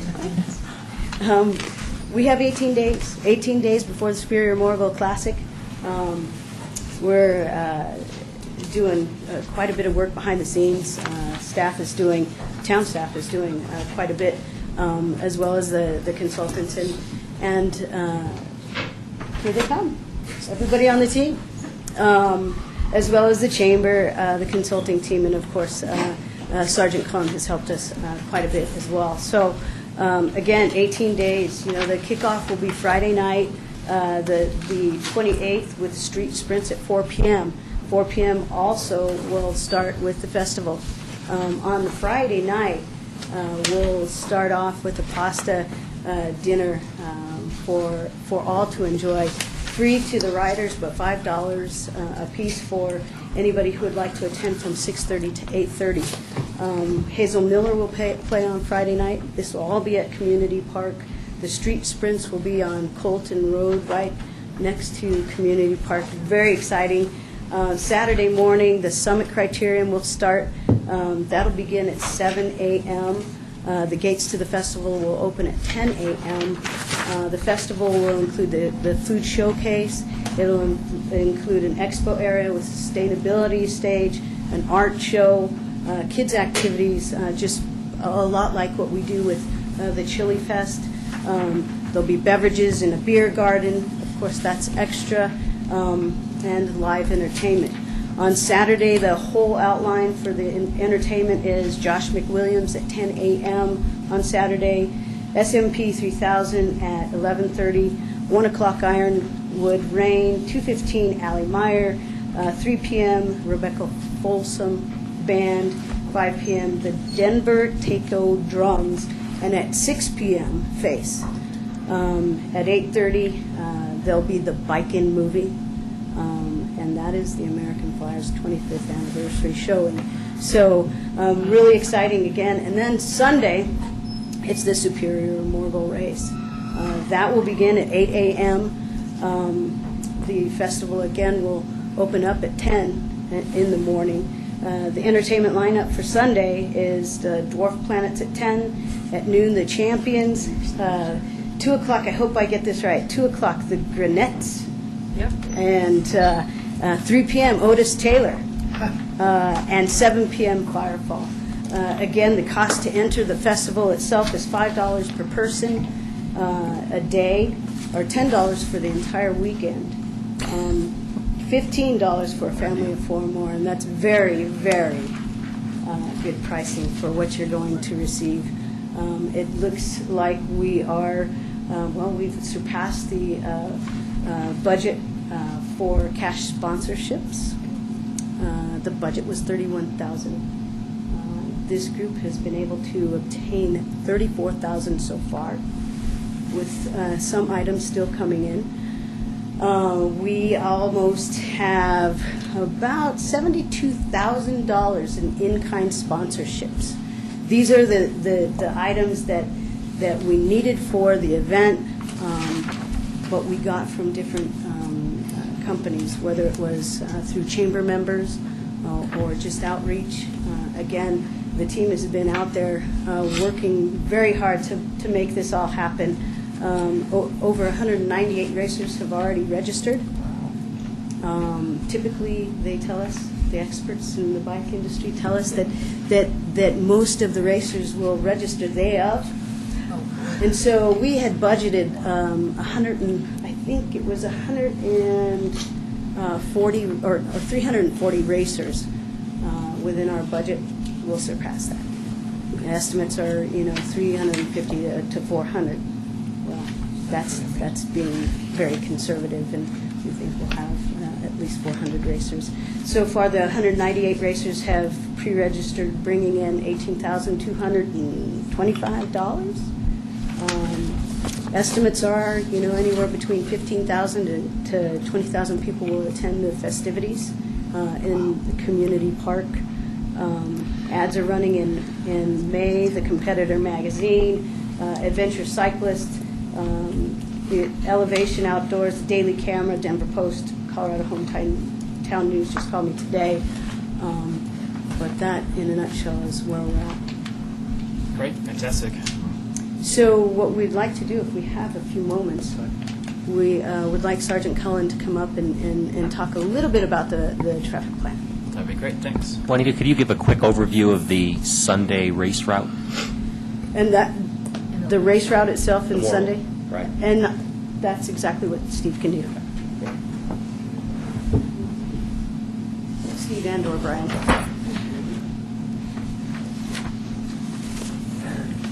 Sounds like Steve's delegating to me.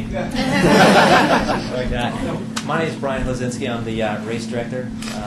I run Boulder Racing, a local bike event promotion company. I've been doing events for over 10 years, and 9 of which in Superior as well, do the Copper and a few other races. So this year's Community Park and Street Sprints, I think we talked about, it's going to go right here on Colton. Can you do me just a big favor, just in case people are watching, if you could be closer to the mic and use the... Yeah, sure. Yeah, thanks. All right. Awesome. So Community Park, right here. Friday, just a real quick overview. We'll Street Sprints go this way on Colton, and it'll end here and within proximity of Community Park.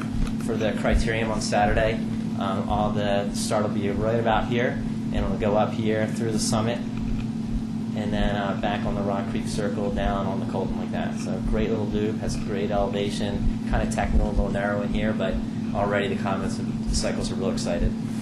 Pros and cons, a little scared, I think, but on the most part, they're just anxious for it. And then Sunday's course is the Morgul Bismarck, the infamous race. Do you have the other? what we'll do here from the start, though, we're going to stage everybody right outside of Community Park right here. Again, center of attraction for the third day in a row. And we're going to roll them a neutral start down Colton and intersect the Morgul course here. And then right after we get through that circle, we're going to start up the road. And basically, it's called a neutral start. It's everybody stays together. And then as we start heading uphill, the State Patrol rolls away in front of them, and the race basically begins. So we'll start here. And actually, so the amount of laps racers are going to do anywhere from 2, 3, 4, and then 6 laps, depending on what caliber of the pro guys will be doing 6 laps. And then the lap doesn't include that first little bit of hill, and we gave that complimentary to all the racers one more time. And so the McCaslin will be closed from Rock Creek right here all the way up to the top. We anticipate a number of spectators walking up and down Morgul. If you saw any of the historical photos, there was a lot of people spectating on McCaslin here. We do have access though for the Ridge residents, obviously here. And then once they get up here, the 128 will be open eastbound. Westbound, it will be closed, and the racers will be take 128 across, and they'll intersect Highway 93. And then 93, we work with CDOT and CSP, and what we're doing is we're basically creating 3 lanes on 93. So we're going to create an east and west lane, or excuse me, a north-south lane for traffic, and then 1 lane for cyclists. So a little tight, and honestly, the only tight part is right when 93 or 128 meets 93 at the very top of the hill there. It's a little tight. Those CDOT's concerned, but we have the lane widths, and we're fine there. And then the hill, it should be fine. And I think from a safety perspective as well, traffic will be going the same direction as racers. That was kind of a concern with CSP as far as racers going downhill, but traffic right next to them will be going downhill as well. And they'll also have tons of signage. The traffic plan's pretty elaborate. So traffic will be slowed as well. So, and then from there, we will merge on at the bottom of 93. We turn on El Dorado Springs Road, a short little section for its Marshall Road, and that short section will be closed as well. So racers will have to be able to swing a little wide there. And then once we get on Marshall's open to traffic. There are some detours to Old Town Marshall. That's what we call it, Original Town Marshall, perhaps. And then we'll take Marshall all the way, and we'll circumnavigate down on 76 behind Costco, 76th Street, and then on West Coal Creek Drive. And we, for access there, we've opened up 4th Street, so Original Town residents go in and out all day long, but the rest of the streets will be closed. And then from there, we merge back onto McCaslin. And McCaslin will have a lane dedicated for the racers heading south on McCaslin all the way to Rock Creek. So that's a full Morgul course, and pretty amazing logistically. I mean, just being able to get everybody on board with it. But I think we've done our due diligence, and CSP is on board as well as CDOT. So we're pretty excited. Yes, sir. Where is the finish line? The finish line is actually at the very top of the wall here, top of 93. And what we've done is we'll have solid. We use this solid event fencing that's freestanding. So we close off all the turn lanes up there. So when racers, we have a big finish area. People will be on the road, that intersection and such, and 128 will be closed for westbound traffic. And then right when the race ends, we'll stop racers. We'll try and open 128 about 5 o'clock probably, depending when the race finishes. But we'll still have that whole finish area kind of secured with our fencing, so racers won't be able to go into traffic or anything like that. So. Great. All right. Additional questions? Yes. Trustee Pennington? Juanita, in terms of events on Sunday, are any of the Sunday events going to be in Original Town, the concerts or any non-bike race events? There are no events per se in Original Town. However, we are providing a picnic for Original Town residents to enjoy. So yes, I guess there is an event there. And then the Cassie only other question is, do you believe there's going to be ample parking in and around Community Park? We have the team has put together an entire parking plan, and part of that is that there'll be shuttles throughout. With satellite parking? Mm-hmm. Okay. Additional questions? I guess I had one, just had to do with, Summit, is that right? If I remember that. So that's going through a private street, I think, through there. They're obviously know about that, and they're on board, right? They've been on board from day one, so Okay. it's really been exciting. We reached out to them immediately because Brian had looked at that area and said this would be a great place to have this. Initially, Christy and I met with the president of their HOA, and he was on board. He was so excited. He had been in the racing industry himself, and remembers being a part of the original. And their entire board has been on board the entire time. Again, they're also receiving a nice little picnic area and party for that community. And as you know, it's called the Summit Criterion. So. And so there's ways to, are there garages there? There was an election recently, and some of us might have walked through there. And I believe there's a lot of garages in that area. Can people get in and out of their garages and through the area? I mean, they know more about this than I do. Yeah, but yeah. We've walked out, and actually going to walk in again tomorrow with Alan from the town. But we've identified a plan, and so what we're doing, a combination of snow fencing and kind of the solid fencing I mentioned.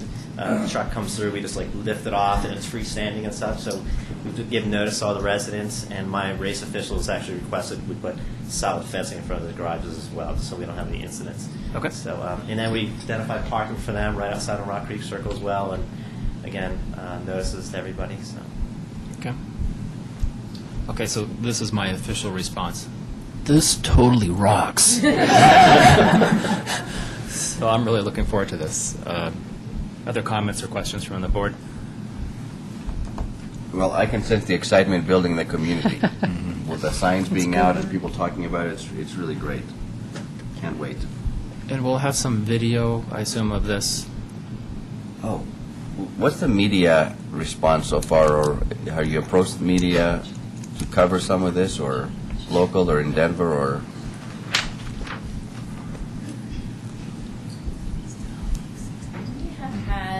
We've done a little bit of media outreach. We've done some press releases, and we've actually had some good, some really good interest in those. And there have been articles in the Daily Camera, the Colorado Hometown News, Velo News picked up a really nice article about the race and put it in the Race and Ride Guide, and it was awesome. That's a huge, glossy publication.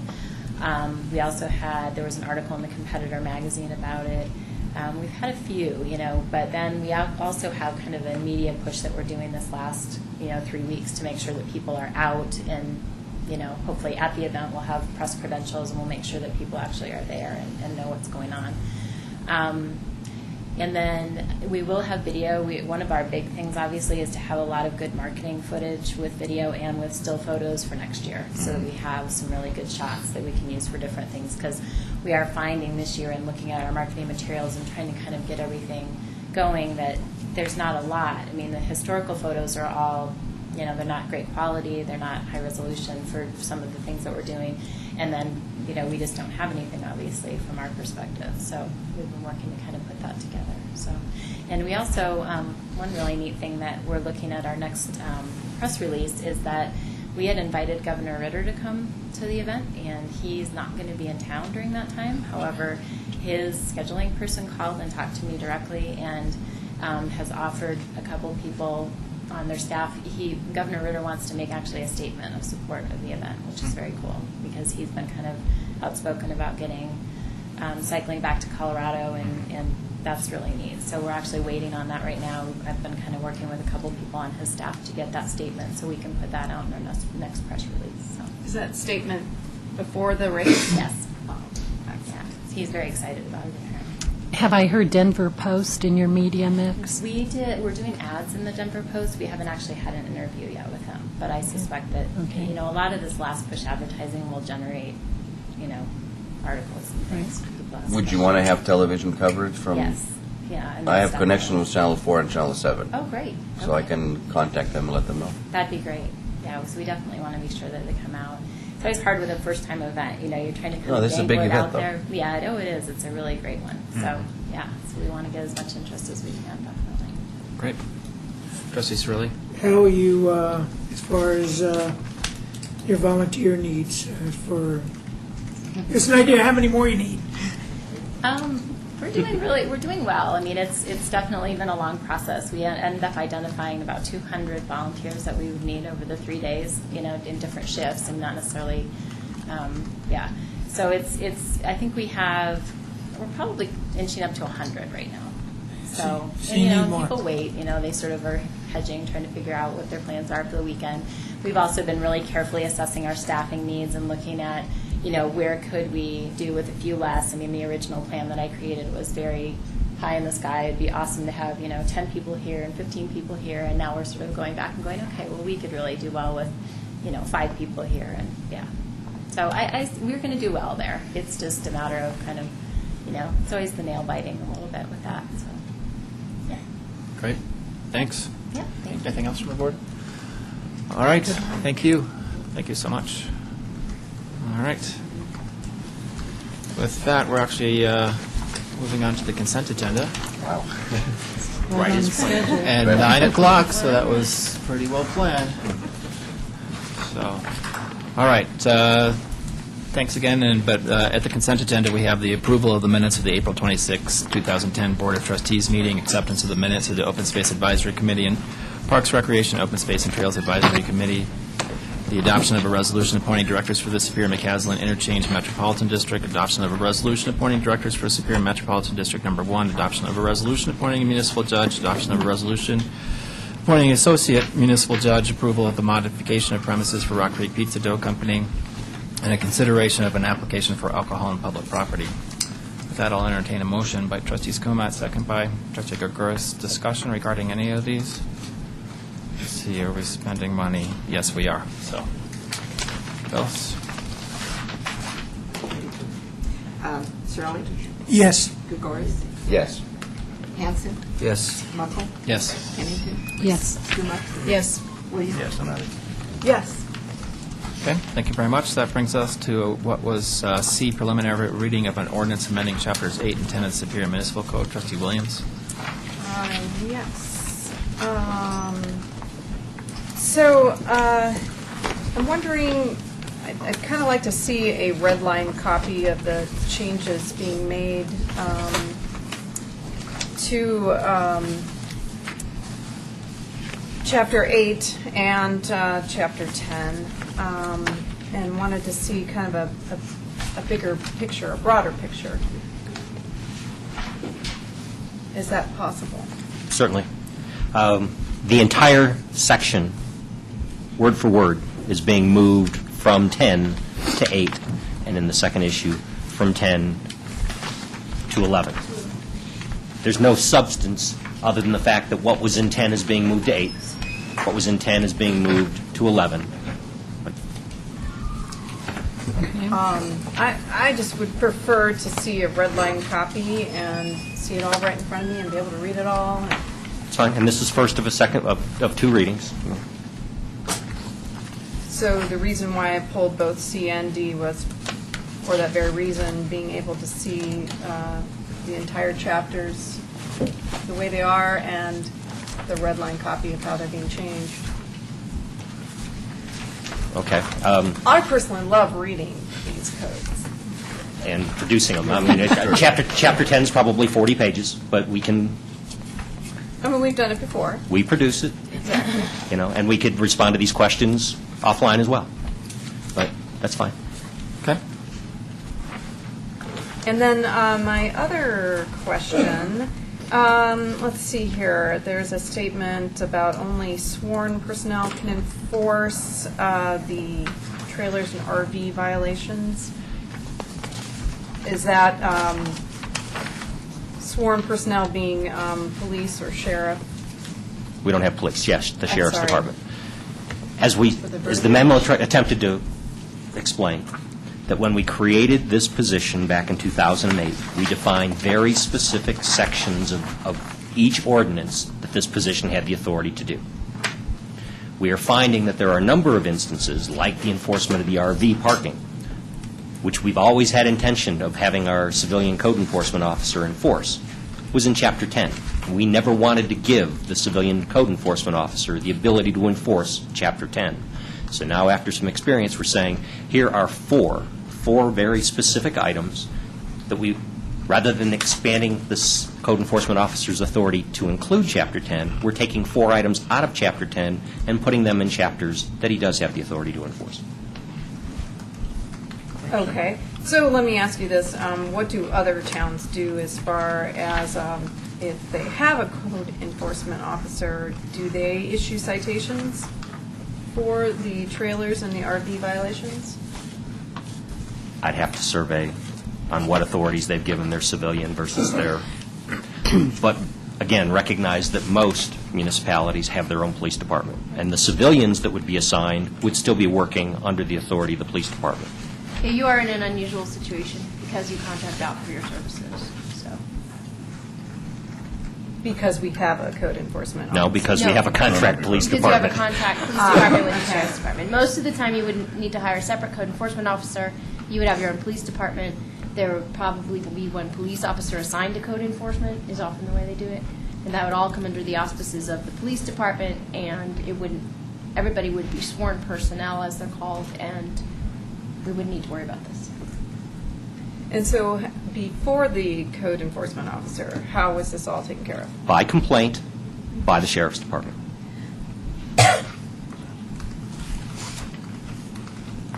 Do we have any record of how many complaints? You there see were? those reports every month of his activity. In the past, before we had a code enforcement officer?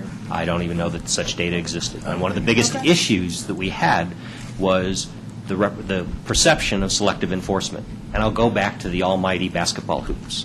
When somebody would complain about basketball in the street, the sheriff's department deputies would drive by 100 of them to issue a notice of complaint to the one whose neighbors had a dispute. Why are you picking on me? Because you had a complaint. Where did it come from? I can't tell you. Why can everybody else have one but I can't? Because somebody called us on you. That was the whole genesis behind that particular issue.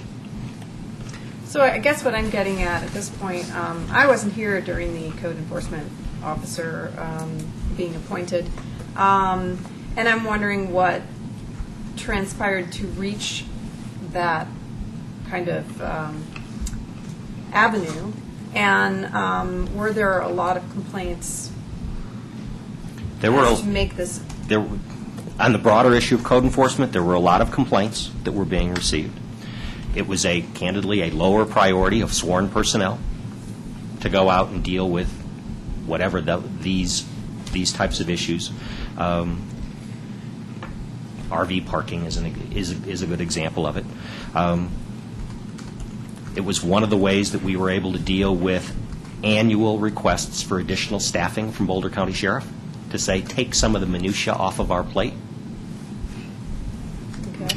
And we also identified, and this was at the first board retreat back in April of 2007, 100 examples of things that the board at that time, and I'm talking dozens and dozens of visual examples of things that existed throughout the community that the board found to be offensive.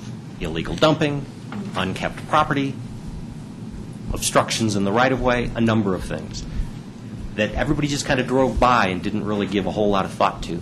And that was the genesis behind code enforcement. So again, going back to the word a lot, wondering if we have any data on that beforehand.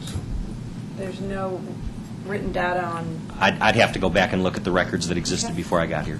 As I said, this discussion happened on April 30th of 2007. I got here on March 16th of 2007. I don't know what existed prior to that. I personally would like to see it, just since I... If it exists. I'll look to see what exists. It would be great to see it. But the question before are these 4 items that before you that we're suggesting be moved to Chapter 8 and 11 respectively appropriate to be enforced by civilian personnel? That's the 2 ordinances that are before the board tonight and next week. So, again, the reason why I'm pulling it on both of them is that I just want more information and the bigger picture. A red line copy of Chapters Exactly. 8 and 11. So, I will obviously not be passing these two, and wondering if anyone else is interested in the same. We're not asking for passage tonight. This It's- requires two readings. I get that. Okay. So passage is not in the vernacular. Okay. Well, we need to approve the preliminary reading, and we can do whatever we want after that, but if, we'll entertain a motion to approve both of these then. Trustee Skumatz? I have it, I could read it. Ordinance. I'd like to move Town of Superior Ordinance number O-. No, it's just a preliminary reading, so there's no number assigned to it. Oh, thank you. Series 2010, an ordinance of the Board of Trustees of the Town of Superior, renumbering Section 10-2-20 of the Superior Municipal Code, obstructing the streets and sidewalks as Sections 11-1-80, and renumbering Section 10-2-40 of the Superior Municipal Code, sales on public property as Section 11-1-90. Okay, motion by Trustee Skumatz. Is there a second? Mayor Muckle, further discussion? All in favor of the preliminary reading? So Hanson, Sorelli, Skumatz, Muckle, Gregoris, and Pennington opposed as Williams. Okay. I'd like to move Town of Superior Ordinance number O-missing, Series 2010, an ordinance of the Board of Trustees of the Town of Superior repealing and reenacting Section 8-1-60 of the Superior Municipal Code to move certain parking violations into Chapter 8 of the Superior Municipal Code, and repealing Sections 10-2-30, 10-2-60, and 10-2-70 of the Superior Municipal Code to be consistent therewith. Motion by Trustee Skumatz, second by Trustee Gregoris. Discussion? All in favor? Hanson, Sorelli, Skumatz, Muckle, Gregoris, Pennington opposed as Williams. That carries. Thank you. Let's see. K. Trustee Skumatz? It's just hard to pass something when you have no idea what you're actually reading. Okay. I don't believe I passed it.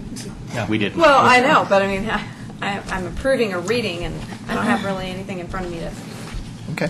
approve. So that brings us to K, which is the adoption of a resolution of an easement to public service company from Boulder County on the Bear Hay open space property. Trustee Skumatz? So my main, it's been a while since we addressed one of these. I think there's not, I could have used a little bit of, I was wondering about a little bit of reminder about sort of partly how this pricing happens, and also maybe you can give a little context on this. Okay. For those who haven't been around as long. As best I can. First of all, the town is not a party to the agreement that's before you. The agreement is between Public Service Commission Company, which is Excel, and Boulder County. The reason it's before you is because of the cross easements that have been executed between almost all of the counties, cities, and towns' open space purchases that says no party that has acquired open space when multiple funding sources have been in there can do anything on that open space without the agreement of the other parties. So if you'll recall, a little over a year ago, when the county approached the town and said, we would like to put a tenant in the house on Colton, or on west of McCaslin.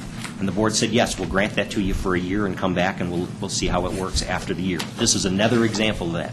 That's their property, that's their house, but they needed the board's permission to put that tenant in there. In this particular instance, Excel wants to raise a number of its existing power poles that traverse much of the open space. The easement, they already have the right to be on the property and the power poles already exist, but to increase the height of the poles, the sway of the lines will increase.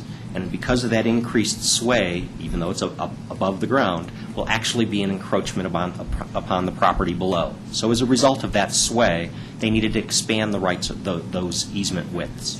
Boulder County has approved it. The City of Boulder has already approved it. Boulder County is waiting for our approval, and this will become official. For the first time, Boulder County has offered to share the riches of its easements, and therefore they're willing to share 25, because we paid 25% of the original acquisition, they're willing to share 25% of the revenue that's coming off of that easement. And that's where the 74.99 or whatever that number came from. And does that sort of equate out to quarter of the Yes. X 10,000s we paid per square, No. per acre or It's whatever? 25% of what they're getting from Excel. I know, and then Okay. I'm kind of getting at how did that price come about, that easement price? Negotiated come about? between Excel and Boulder County. So And it's we the don't- first time we've seen any revenue. All right. So there's not some rules of thumb about how much an easement costs as a percent of a purchase price? Just asking. I mean, I have some rule of thumbs that I would use if I were negotiating, but this doesn't we were, fall well, again, we're not a party to the agreement. Yeah. Okay. Thanks. I appreciate that background. Okay, that makes a lot of sense, but I couldn't figure out what this was. Okay. Any other questions about this? Trustees Kamatz? So I'd like to move Town of Superior Resolution Number R-27, Series 2010, a resolution of the Board of Trustees of the Town of Superior supporting an easement to Public Service Company from Boulder County on the Verhey open space property. Motion by Trustee Skumatz, second by Trustee Cirilli. Further discussion? All in favor? Unanimous? Thank you very much. I thought it was They Boulder. have to vote individually if we're making money? I think if we're making money, we don't have to. I thought it was Public Service Colorado, not Public Service Company. They have about 45 different companies. Okay. So I'm not DBA sure which is one whatever. it is. Just checking, okay. Okay, that brings us to item number 8, executive session to consider the purchase, acquisition, lease, transfer, or sale of real, personal, or other property pursuant to CRS 24-6-402, Prin 4, Prin A, on various real estate transactions, and executive session to discuss town manager's evaluation. Is there a motion by Trustee Skumatz, second by Trustee Gregoris? All in favor? Unanimous for an executive session. Thank you.